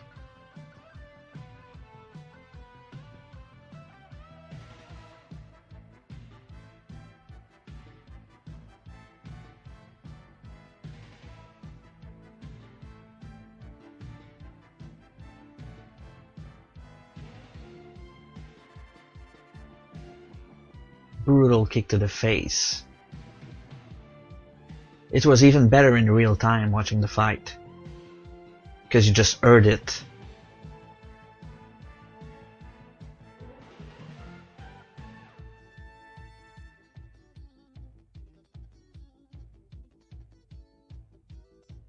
Winner Akira Maeda in the 4th round.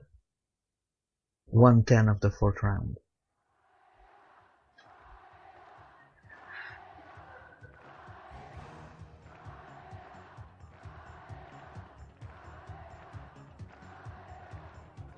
So I guess this is the end. I hope you appreciated this show. And maybe we'll see each other next time.